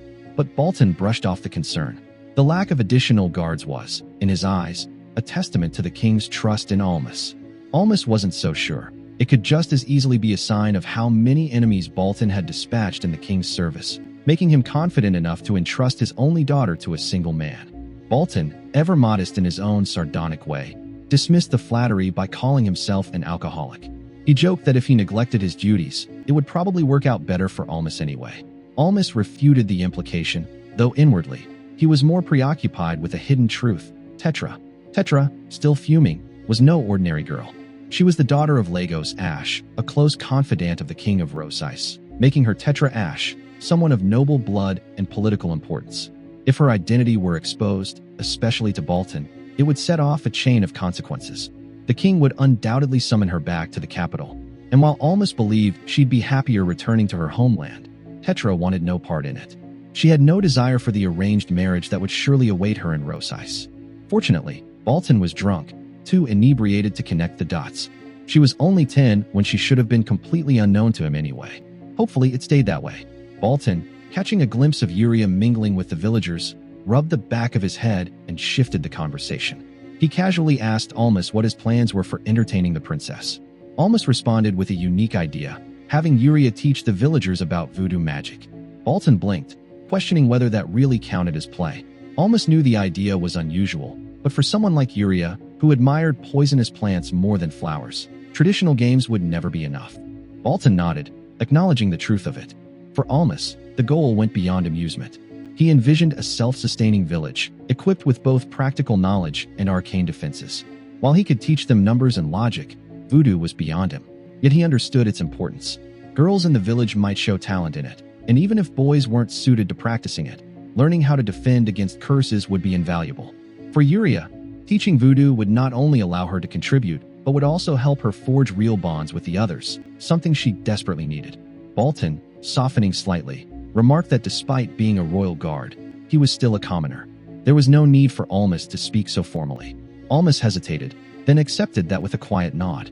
As they walked through the woods together, the conversation shifted again. Almas complimented Bolton for rising to the position of royal guard. Bolton credited the Rosice king's meritocratic system. Status didn't matter, skill did. He even suggested that Almas would likely be recruited in a few years. At 14, Almas was still too young, but the minimum age for government service was only 17. If Almas played his cards right, Bolton said, he could secure a role as a government official, perhaps even be granted his own territory. Almas waved off the suggestion, calling it an exaggeration. But Bolton disagreed. The truth, he claimed, was that their country was unstable and they needed exceptional talent, even from outsiders. The king had high expectations for Almas. Almas mulled over the idea of becoming a government official. It wasn't an unpleasant prospect, especially if it came after achieving what he truly wanted, seeing the villagers become fully independent. The thought of establishing a powerful, self-sufficient household in another world had its appeal. A future like that no longer seemed so far away. Meanwhile, Baltan, half amused, half bewildered, cast his gaze toward a group of girls clustered nearby and questioned whether they truly understood the voodoo magic being taught to them. Almas affirmed they did, casually adding that they had also kept up with his math lessons. That revelation stunned Baltan. He hadn't expected the children of a remote village to be learning arithmetic, let alone being taught by someone their own age. Almas elaborated, explaining that some of the top students were even outperforming Yuria. One particular child had already mastered Carishian, the old scholarly tongue, and was even teaching reading and writing to the others. Baltan stared in disbelief. A village where children could read, write, solve equations, and practice magic? He couldn't help but question aloud whether Almas was secretly some kind of genius educator. This got Almas thinking. If these children could reach such heights, maybe Ron and the others could one day serve in official positions. Curious, he asked Baltan if it was possible for them to enter court service. Baltan admitted that the final decision rested with the king, but the possibility was there. Only time would tell. Turning to the surrounding fields, Baltan said it was about time he did some actual work. He brought up something curious he'd heard. Was it true that the villagers didn't divide their land into individual plots? Almas realized then that Baltan's presence wasn't just about guarding Yuria. He was observing the village, likely for the king. Almas explained that dividing up farmland led to lower crop yields. Baltan quickly noted that down, and Almas asked that when this information was relayed to the king, it be made clear that it was his idea. Baltan acknowledged with a nod. Next, Baltan pointed at a curious-looking tool lying nearby and asked what it was. Almas identified it as a Simbakoki, a winnowing machine. Baltan was intrigued and asked what it was for. Almas went into detail, explaining how the tool was used in post-harvest processing. Baltan, already impressed by the new agricultural methods, crop rotation techniques, and specialized tools, was nearly overwhelmed.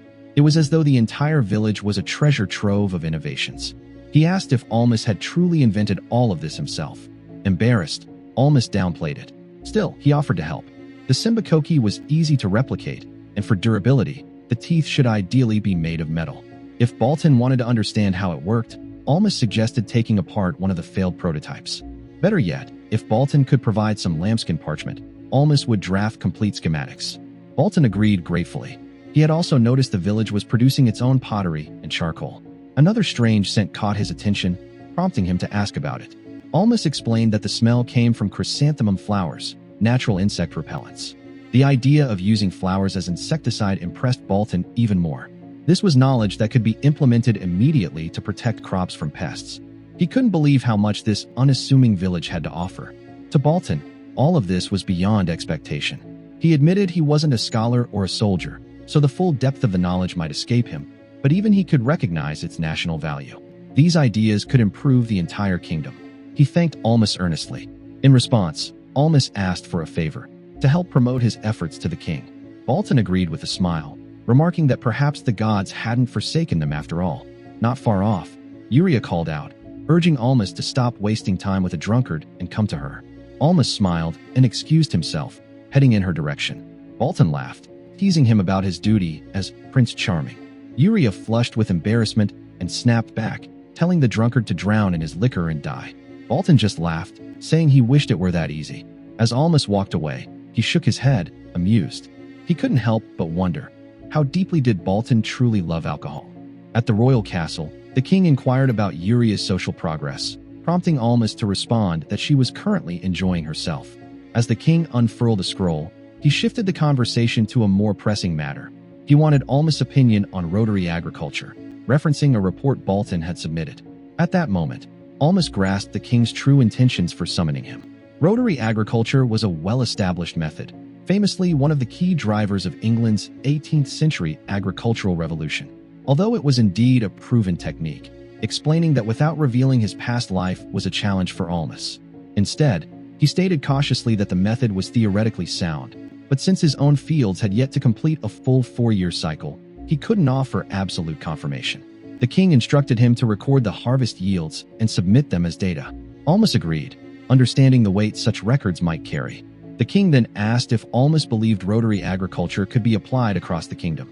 Almas explained that the system was not effective on a small scale. Scaling it up would require substantial land and labor, both of which were bound by the kingdom's feudal customs. The removal of communal land rights and the establishment of individual land ownership would be essential. However, enforcing this reform across powerful clans and their serfs seemed implausible within Rose's current political framework. This made the king pause and consider the structure of his government. Almas, meanwhile, reflected on England's history, recalling how the Second Enclosure movement allowed rotary agriculture to flourish. He wondered whether such systemic transformation was even possible in Roseis. Complicating matters further was Rose's military structure. Almas reminded the king that much of the country's military strength came from self-farming soldiers. Reducing that farming would weaken the military directly. In Roseis, soldiers equipped themselves. Wealthier ones could afford horses and serve as cavalry. Others would become spearmen or light infantry, depending on their means. Skill could compensate for lack of wealth, but material resources still heavily influenced a soldier's effectiveness. Victories often enriched the nobility, further entrenching inequality. The king agreed, noting that aggressive land acquisition was unnecessary. Even the Roseis clan followed this principle. Wealthier landowners and nobles often kept slaves, and so the shift toward rotary agriculture should be gradual. Almas concurred. He recognized that Roseis, unlike England, could attempt top-down reforms, from the monarch to the noble clans, and eventually to the commoners. A partial implementation would still yield benefits. In his own village, incremental changes were producing steady progress. If only they had access to more livestock, particularly horses or oxen, their development would accelerate.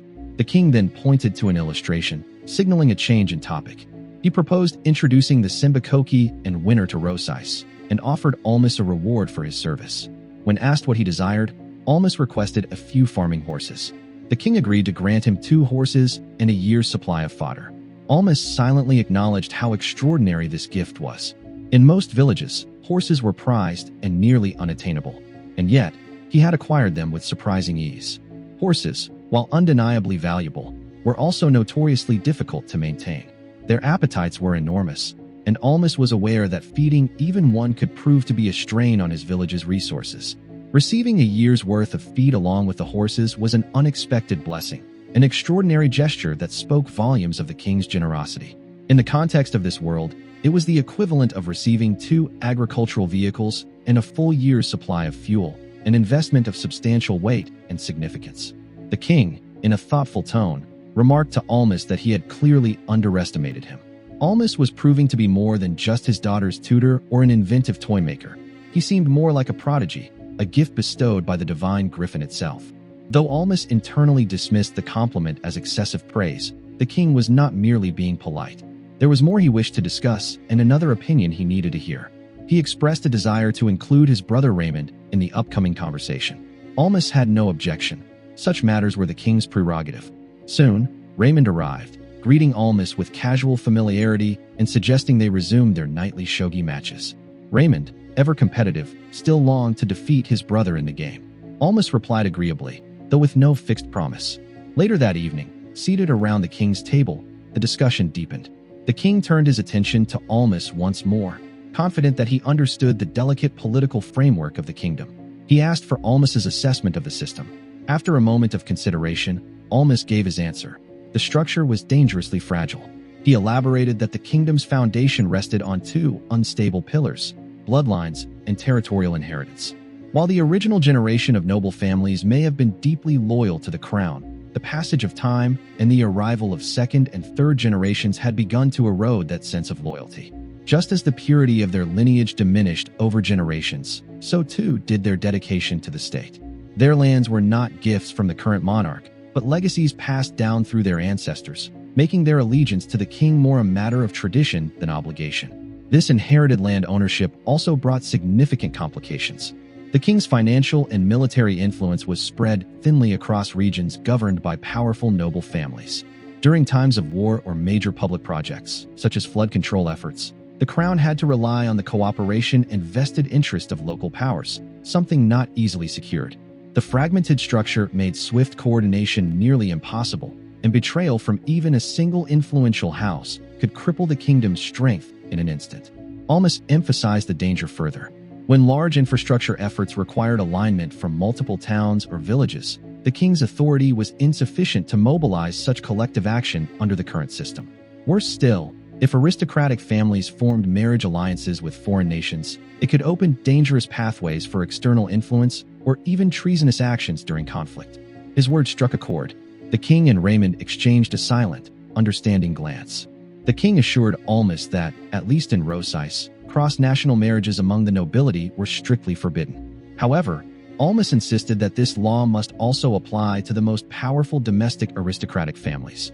If even one such family were allowed to bend that rule, and if they were to rebel, their influence could trigger a nationwide collapse. The king agreed, and Raymond admitted that such a possibility had not been considered before. Almas, however, had already followed the thought to its conclusion. Even alliances that seemed harmless on the surface, marriages within noble circles, could become the catalyst for widespread rebellion if loyalties shifted. The kingdom's very cohesion depended on guarding against such vulnerabilities. The king, curious and open-minded, asked Almas for his thoughts on how the political structure of Rosais could be improved. He welcomed any suggestion, no matter how ambitious. Almas, slightly amused by the surreal nature of the moment, couldn't help but reflect inwardly. Was this really how things worked when one befriended royalty? In his previous life, such high-level political discussions might have taken place over a fine meal in an exclusive, high-end restaurant, not in the throne room of a foreign world. Nonetheless, Almas responded seriously. He proposed that centralization should be the goal. His mind wandered briefly to the historical reforms of his old world. Japan's Taika reforms had shifted the country from aristocratic rule toward a centralized imperial system. Later, the Meiji government's Heian reform had dismantled the regional domains of the daimyo and replaced them with a prefectural system, tightly controlled by the central government. These concepts had been drilled into him during compulsory education, lessons now coming to life in an entirely new reality. To Alma's surprise, the king was not only receptive to the idea, he agreed with it wholeheartedly. Raymond, equally astonished, remarked at the uncanny coincidence that a mere child would arrive at the same conclusion as them. Raymond then pressed Almas further, asking how he believed this centralization could be achieved. Almas, gathering his thoughts, explained that a clear divide needed to be established between the royalty and the rest of the nobility. There needed to be a divine justification, something that could not be questioned. He proposed crafting a myth. The Rosais clan should be declared descendants of the gods. Though uncertain about the religious framework of this world, he believed that such divine legitimacy could reshape the power dynamic in their favor. But divine authority was not enough. Almas added that, at the very least, control over taxation and military force should be stripped from the noble families and consolidated under the crown. This, he argued, would lay the foundation for effective central governance. However, when it came to the specifics of implementing such reforms, he admitted he had no clear solution. These were ideas born of historical hindsight, not practical experience. The king fell into thought, absorbing Almas's suggestions. After a moment, he confessed that he already possessed a secret plan to bring about centralization. Almas, taken aback, found it hard to believe. He knew from history that, while the concept of centralization was often romanticized in writing, its execution was a complex and painful process. The fact that the king had a plan at all impressed him deeply. Yet, the king confessed there was a problem. Though the method was technically sound, he disliked it. He compared it to preparing a dish correctly, only for the ingredients to spoil over time and leave him with no appetite. He clutched his stomach as he spoke, a sign that something was amiss. Raymond, immediately on alert, moved to assist. Almas's eyes widened in shock when he saw traces of blood.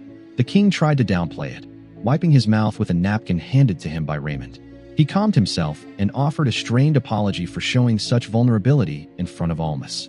Concerned, Almas inquired whether it was a chronic illness and when it had begun. The king replied that it had plagued him for a decade. That length of suffering startled Almas. He wondered if this was the reason Yuria had thrown herself so fervently into studying voodoo magic.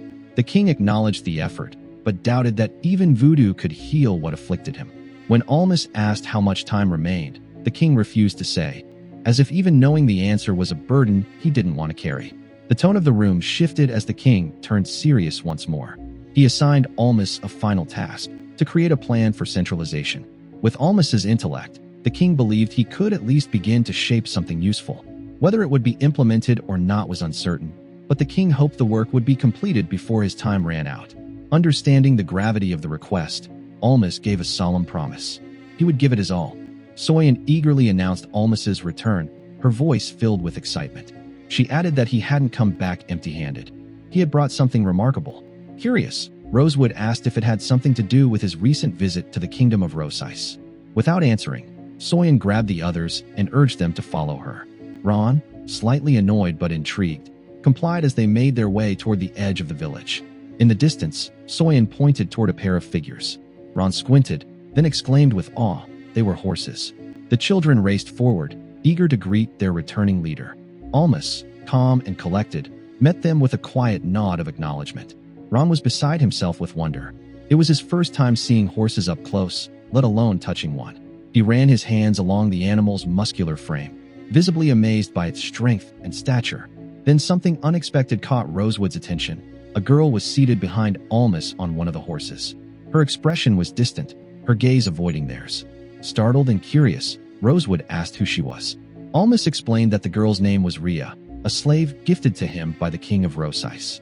Rosewood, unsure how to react, asked why he had taken a slave. Almas clarified that she wasn't acquired out of cruelty or indulgence, but necessity. No one in the village had any knowledge or experience with horses, and without guidance, the animals would be impossible to manage. Rhea, trained in horse care, would help bridge that gap. It was a practical decision, and feeding one more person wouldn't strain their resources. Almas recalled the moment in Rosais. After discussing the issue with the king, the solution was offered swiftly. Raymond himself had accompanied Almas to the slave quarters. He pointed to a quiet girl and asked the slaver for her name, Rhea. Almas introduced himself, but her reply was in a language he didn't understand. Surprised, he learned from Raymond that it was Germanisu, an entirely foreign tongue to him. That moment marked the first time Almas became aware of the linguistic diversity in this world beyond Adelian and Carishian. Back in the village, Almas gathered the others and explained Rhea's situation. Since she couldn't speak their language, they were to relay their intentions through him. More importantly, he emphasized that Rhea was to be treated no differently from anyone else in the village. She may have arrived as a slave, but here, she was one of them. Rosewood, however, looked uneasy. Almas noticed immediately and teased him, asking if he had taken an interest in Rhea. Rosewood flustered, denying it with panicked energy, which only made Almas smile knowingly. Soyen, playful as ever, used the moment to ask for her souvenir. Almas directed her to one of the saddlebags on the horse, where some dried meat was stored. He warned her to take only a little if she planned on sharing it. Soyen, delighted, handed a portion to Ron, who accepted it with excitement. Observing the scene, Almas couldn't help but reflect. 14-year-olds were always so curious about love. As an older brother figure, he felt a mix of amusement and uncertainty. Was this the start of adolescence taking root among them? Suddenly, a voice called out, announcing a wild boar had been taken down. Everyone turned toward the sound, spotting a boy carrying the heavy beast over his shoulder. Ron, wide-eyed, asked who he was. The boy laughed, mocking the question. It was Graham, of course. Almas looked at him in disbelief. Despite being only 12, Graham had the most developed build among the group. When asked, Graham simply attributed his physique to the effort required in using a bow, which demanded strength and control. But the surprises weren't over. A girl stepped forward in a strange outfit, her tone bold and demanding praise. Almas blinked, trying to make sense of what she was wearing. It took a moment before recognition dawned. Lulu. Her clothing was actually camouflage, cleverly constructed for blending into the forest. Graham asked if she had tracked the boar with her voodoo magic. Lulu, brimming with pride, proclaimed that Yuria herself had said she had a talent for it.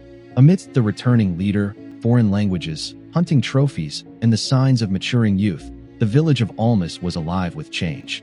It was evolving, and each new face, skill, and feeling brought it one step closer to becoming something far greater than it had ever been before. Almas stood amidst the familiar faces of his village, a quiet sense of pride welling within him as he observed how far everyone had come. Their growth was undeniable, each person contributing in their own way. Though he personally lacked an affinity for voodoo, he was content seeing others thrive with it. Turning his attention to the practical matters ahead, he announced a bold new goal. They would expand their fields, triple the size, with the help of the horses. The villagers erupted in cheers, energized by the vision of progress. He approached Tetra and asked about the goats. She reported that they had already cleared most of the weeds in the wasteland. Almas chuckled, acknowledging that goats were relentless eaters, devouring nearly everything in their path. He then assigned the task of tilling the new fields to Rhea, their newly arrived horse caretaker, and instructed Rosewood to assist her. Tetra, curious, asked about Rhea, and Almas briefly explained her role, ensuring everyone understood she was essential to managing the horses properly. As preparations began, Tetra noticed something attached to the horses and asked Almas what it was. He explained that along with the horses, the king had also provided a plow and harrow, tools necessary for farming. The king had emphasized their importance, and Almas had been genuinely grateful. Turning to Rosewood, he declared the equipment his to use. Rosewood grabbed the plow handles, and to his surprise, the tool moved smoothly through the soil. The difference was astonishing. The others watched in amazement as the speed and ease of the task unfolded before them. Ron, wide-eyed, asked what was wrong when Rosewood began shouting. Rosewood groaned that even just holding on hurt, his hands stung from the strain. Soyen remarked how the speed was on a completely different level. Almas nodded. Horsepower had redefined their labor, rendering their past efforts almost embarrassing in comparison. Encouraged, Almas instructed the group to prepare the second plow and begin learning how to ride the horses. Momentum was on their side, and he intended to seize it. Then Soyen reminded him. Hadn't he mentioned something about a new crop or resource? Almas confirmed it. He was thinking about cannabis. The word brought some hesitation. Cannabis carried a certain reputation as a narcotic, but according to Yuria, it had value in voodoo, especially as a painkiller. While some regions abused it for indulgence, the Adelina Peninsula had little history with narcotics. In this context, cannabis had potential, practical, and medicinal. Yuria explained further. Hemp seeds were highly nutritious, and hemp fibers could be useful in many ways. Almas recalled that in his previous life, hemp seeds were part of shikimita garashi, a Japanese spice blend. Soyen assumed Almas had chosen hemp for making clothes. He clarified that while the fibers would be used, it wasn't for fabric. His thoughts returned to linen strings and cords, materials vital in his past world. Soyen admitted she wasn't sure how useful hemp would be, but agreed to try cultivating it for experimentation. Almas then brought up a looming reality. The Griffins' support for their village would end after this summer. Meanwhile, their tax obligations were steadily increasing. Tetra immediately recognized the danger. They were facing a potential financial crisis. Almas agreed. The solution was to develop products, unique goods the village could produce and trade. Soyen guessed that hemp might be one such product. Almas confirmed there was indeed a strong candidate. He invited them to follow him. Their curiosity piqued. He explained that across the Adelina Peninsula, 3 main materials were used for recording information: papyrus, sheepskin, and wooden planks. Each had serious limitations. Papyrus was fragile and easily torn when folded. Sheepskin, though durable, was prone to insect damage. Wooden planks were thick and unwieldy, restricting writing to short texts. But Almas had something else in mind, a material far superior to all 3: paper. As they discussed the idea, Tetra voiced a valid concern. Most citizens couldn't even read or write. Would there be any real demand? Almas countered by pointing out that literacy might be rare among the common people, but it was essential to rulers, nobles, and scholars. They could supply directly to those who needed it. Tetra, slowly understanding, realized Almas was thinking of the king of Rosais. Unlike the average person, a ruler had responsibilities like recording history and law. It was clear now, there would be demand. She nodded, convinced. Almas looked ahead, imagining a future in which the village didn't just survive, but thrived. A future where some of the children running beside him might one day become paper craftsmen. The thought was grounding and motivating all at once. They stepped outside, and Almas showed them a simple but effective trick. By digging a hole along the riverbank, they could create a small pool. A natural step in the paper-making process was now within reach. The foundation for their new industry had just begun. They began with simple materials, tree bark, and the hemp Almas had brought back from his journey. These would be the foundation for something far more ambitious. Tetra, curious about the process, questioned the need to soak the materials in water. Almas explained that the purpose was to soften them. Without proper soaking, it would be impossible to peel away the tough black outer layers of the bark and access the fibrous core hidden within. As she worked, carefully separating the fibers, Almas noted that though they weren't approaching the process with absolute seriousness this time, precision would matter in the future. The more accurately the fibers were prepared, the wider and smoother the final paper would be. The following day, the next phase began.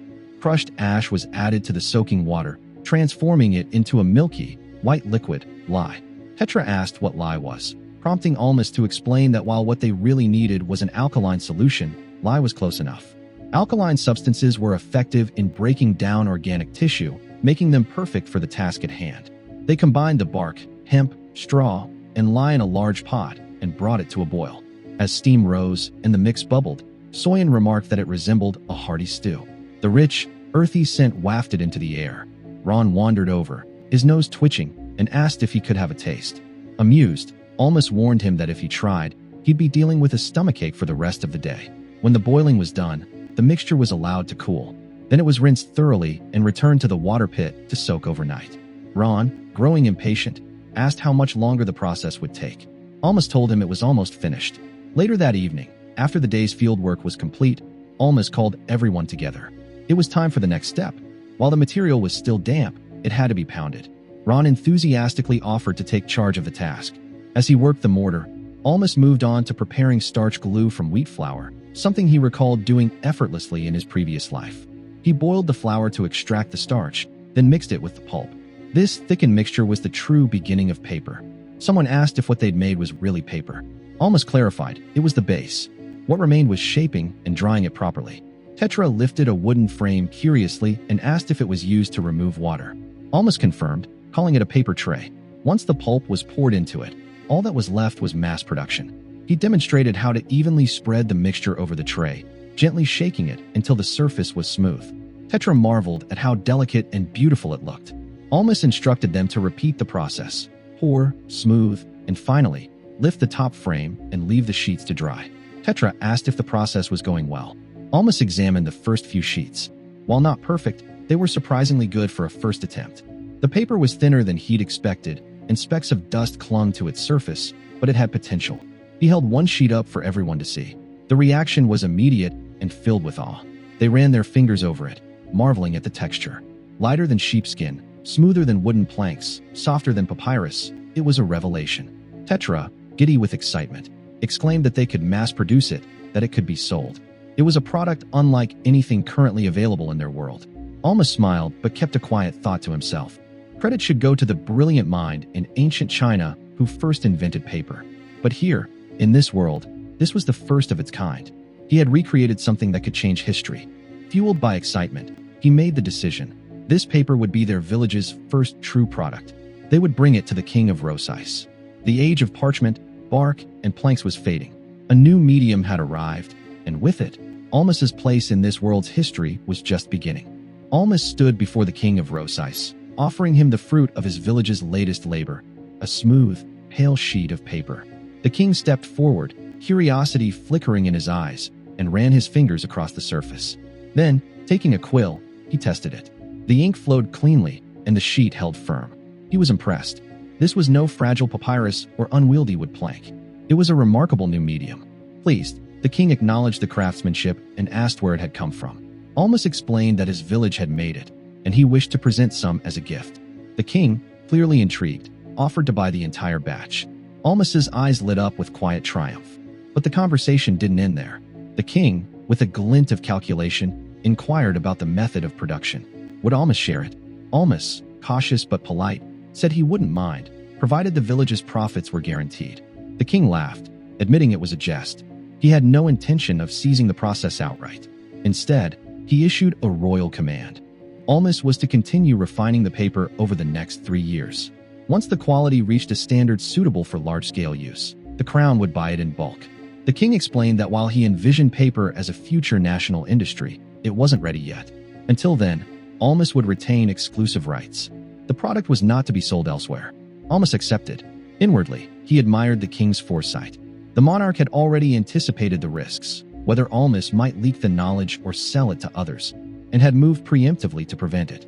Whether through his evaluations, his deployment of Bartolo, or his subtle caution, the king made it clear he trusted few. Still, the arrangement stabilized the village's income, and for that, Almas was grateful. A year passed. The final season of the Griffin's divine support had come to a close.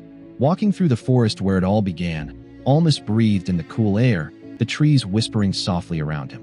The day had arrived. The village had grown resilient, powered by innovations like rotary agriculture, charcoal production, pottery, tutoring income, livestock, paper, and even protection magic. There had been countless challenges, yet somehow they had endured. He thought back to his first encounter with the Griffin. How much had changed since that fateful meeting? If it hadn't happened, he wouldn't have received the divine gift of language, a tool that had made so much of his progress possible. Reaching the sacred grove, he called out. The Griffin stirred, rising with regal calm. It praised Almas for guiding the village without losing a single life. Almas could picture each of them in his mind: Tetra, Soyan, Ron, Rosewood, Lulu, and the others. He humbly admitted that he hadn't done it alone, but the Griffin disagreed. It was Almas who had gained the king's support, who had inspired the children, and who had kept the village thriving through every challenge. The Griffin asked if he still needed the divine language gift. Almas hesitated. Technically, he no longer needed it, though deep down, he still struggled to communicate with Rhea. She was improving in Adelian, and Rosewood, surprisingly, had begun studying Germanisu with determination. Even Lulu had teased that Rosewood was pushing himself for love. Almas mused on the quiet strength of affection. It moved people in ways few things could. Still, a promise was a promise. Almas nodded and said he was ready to return the gift.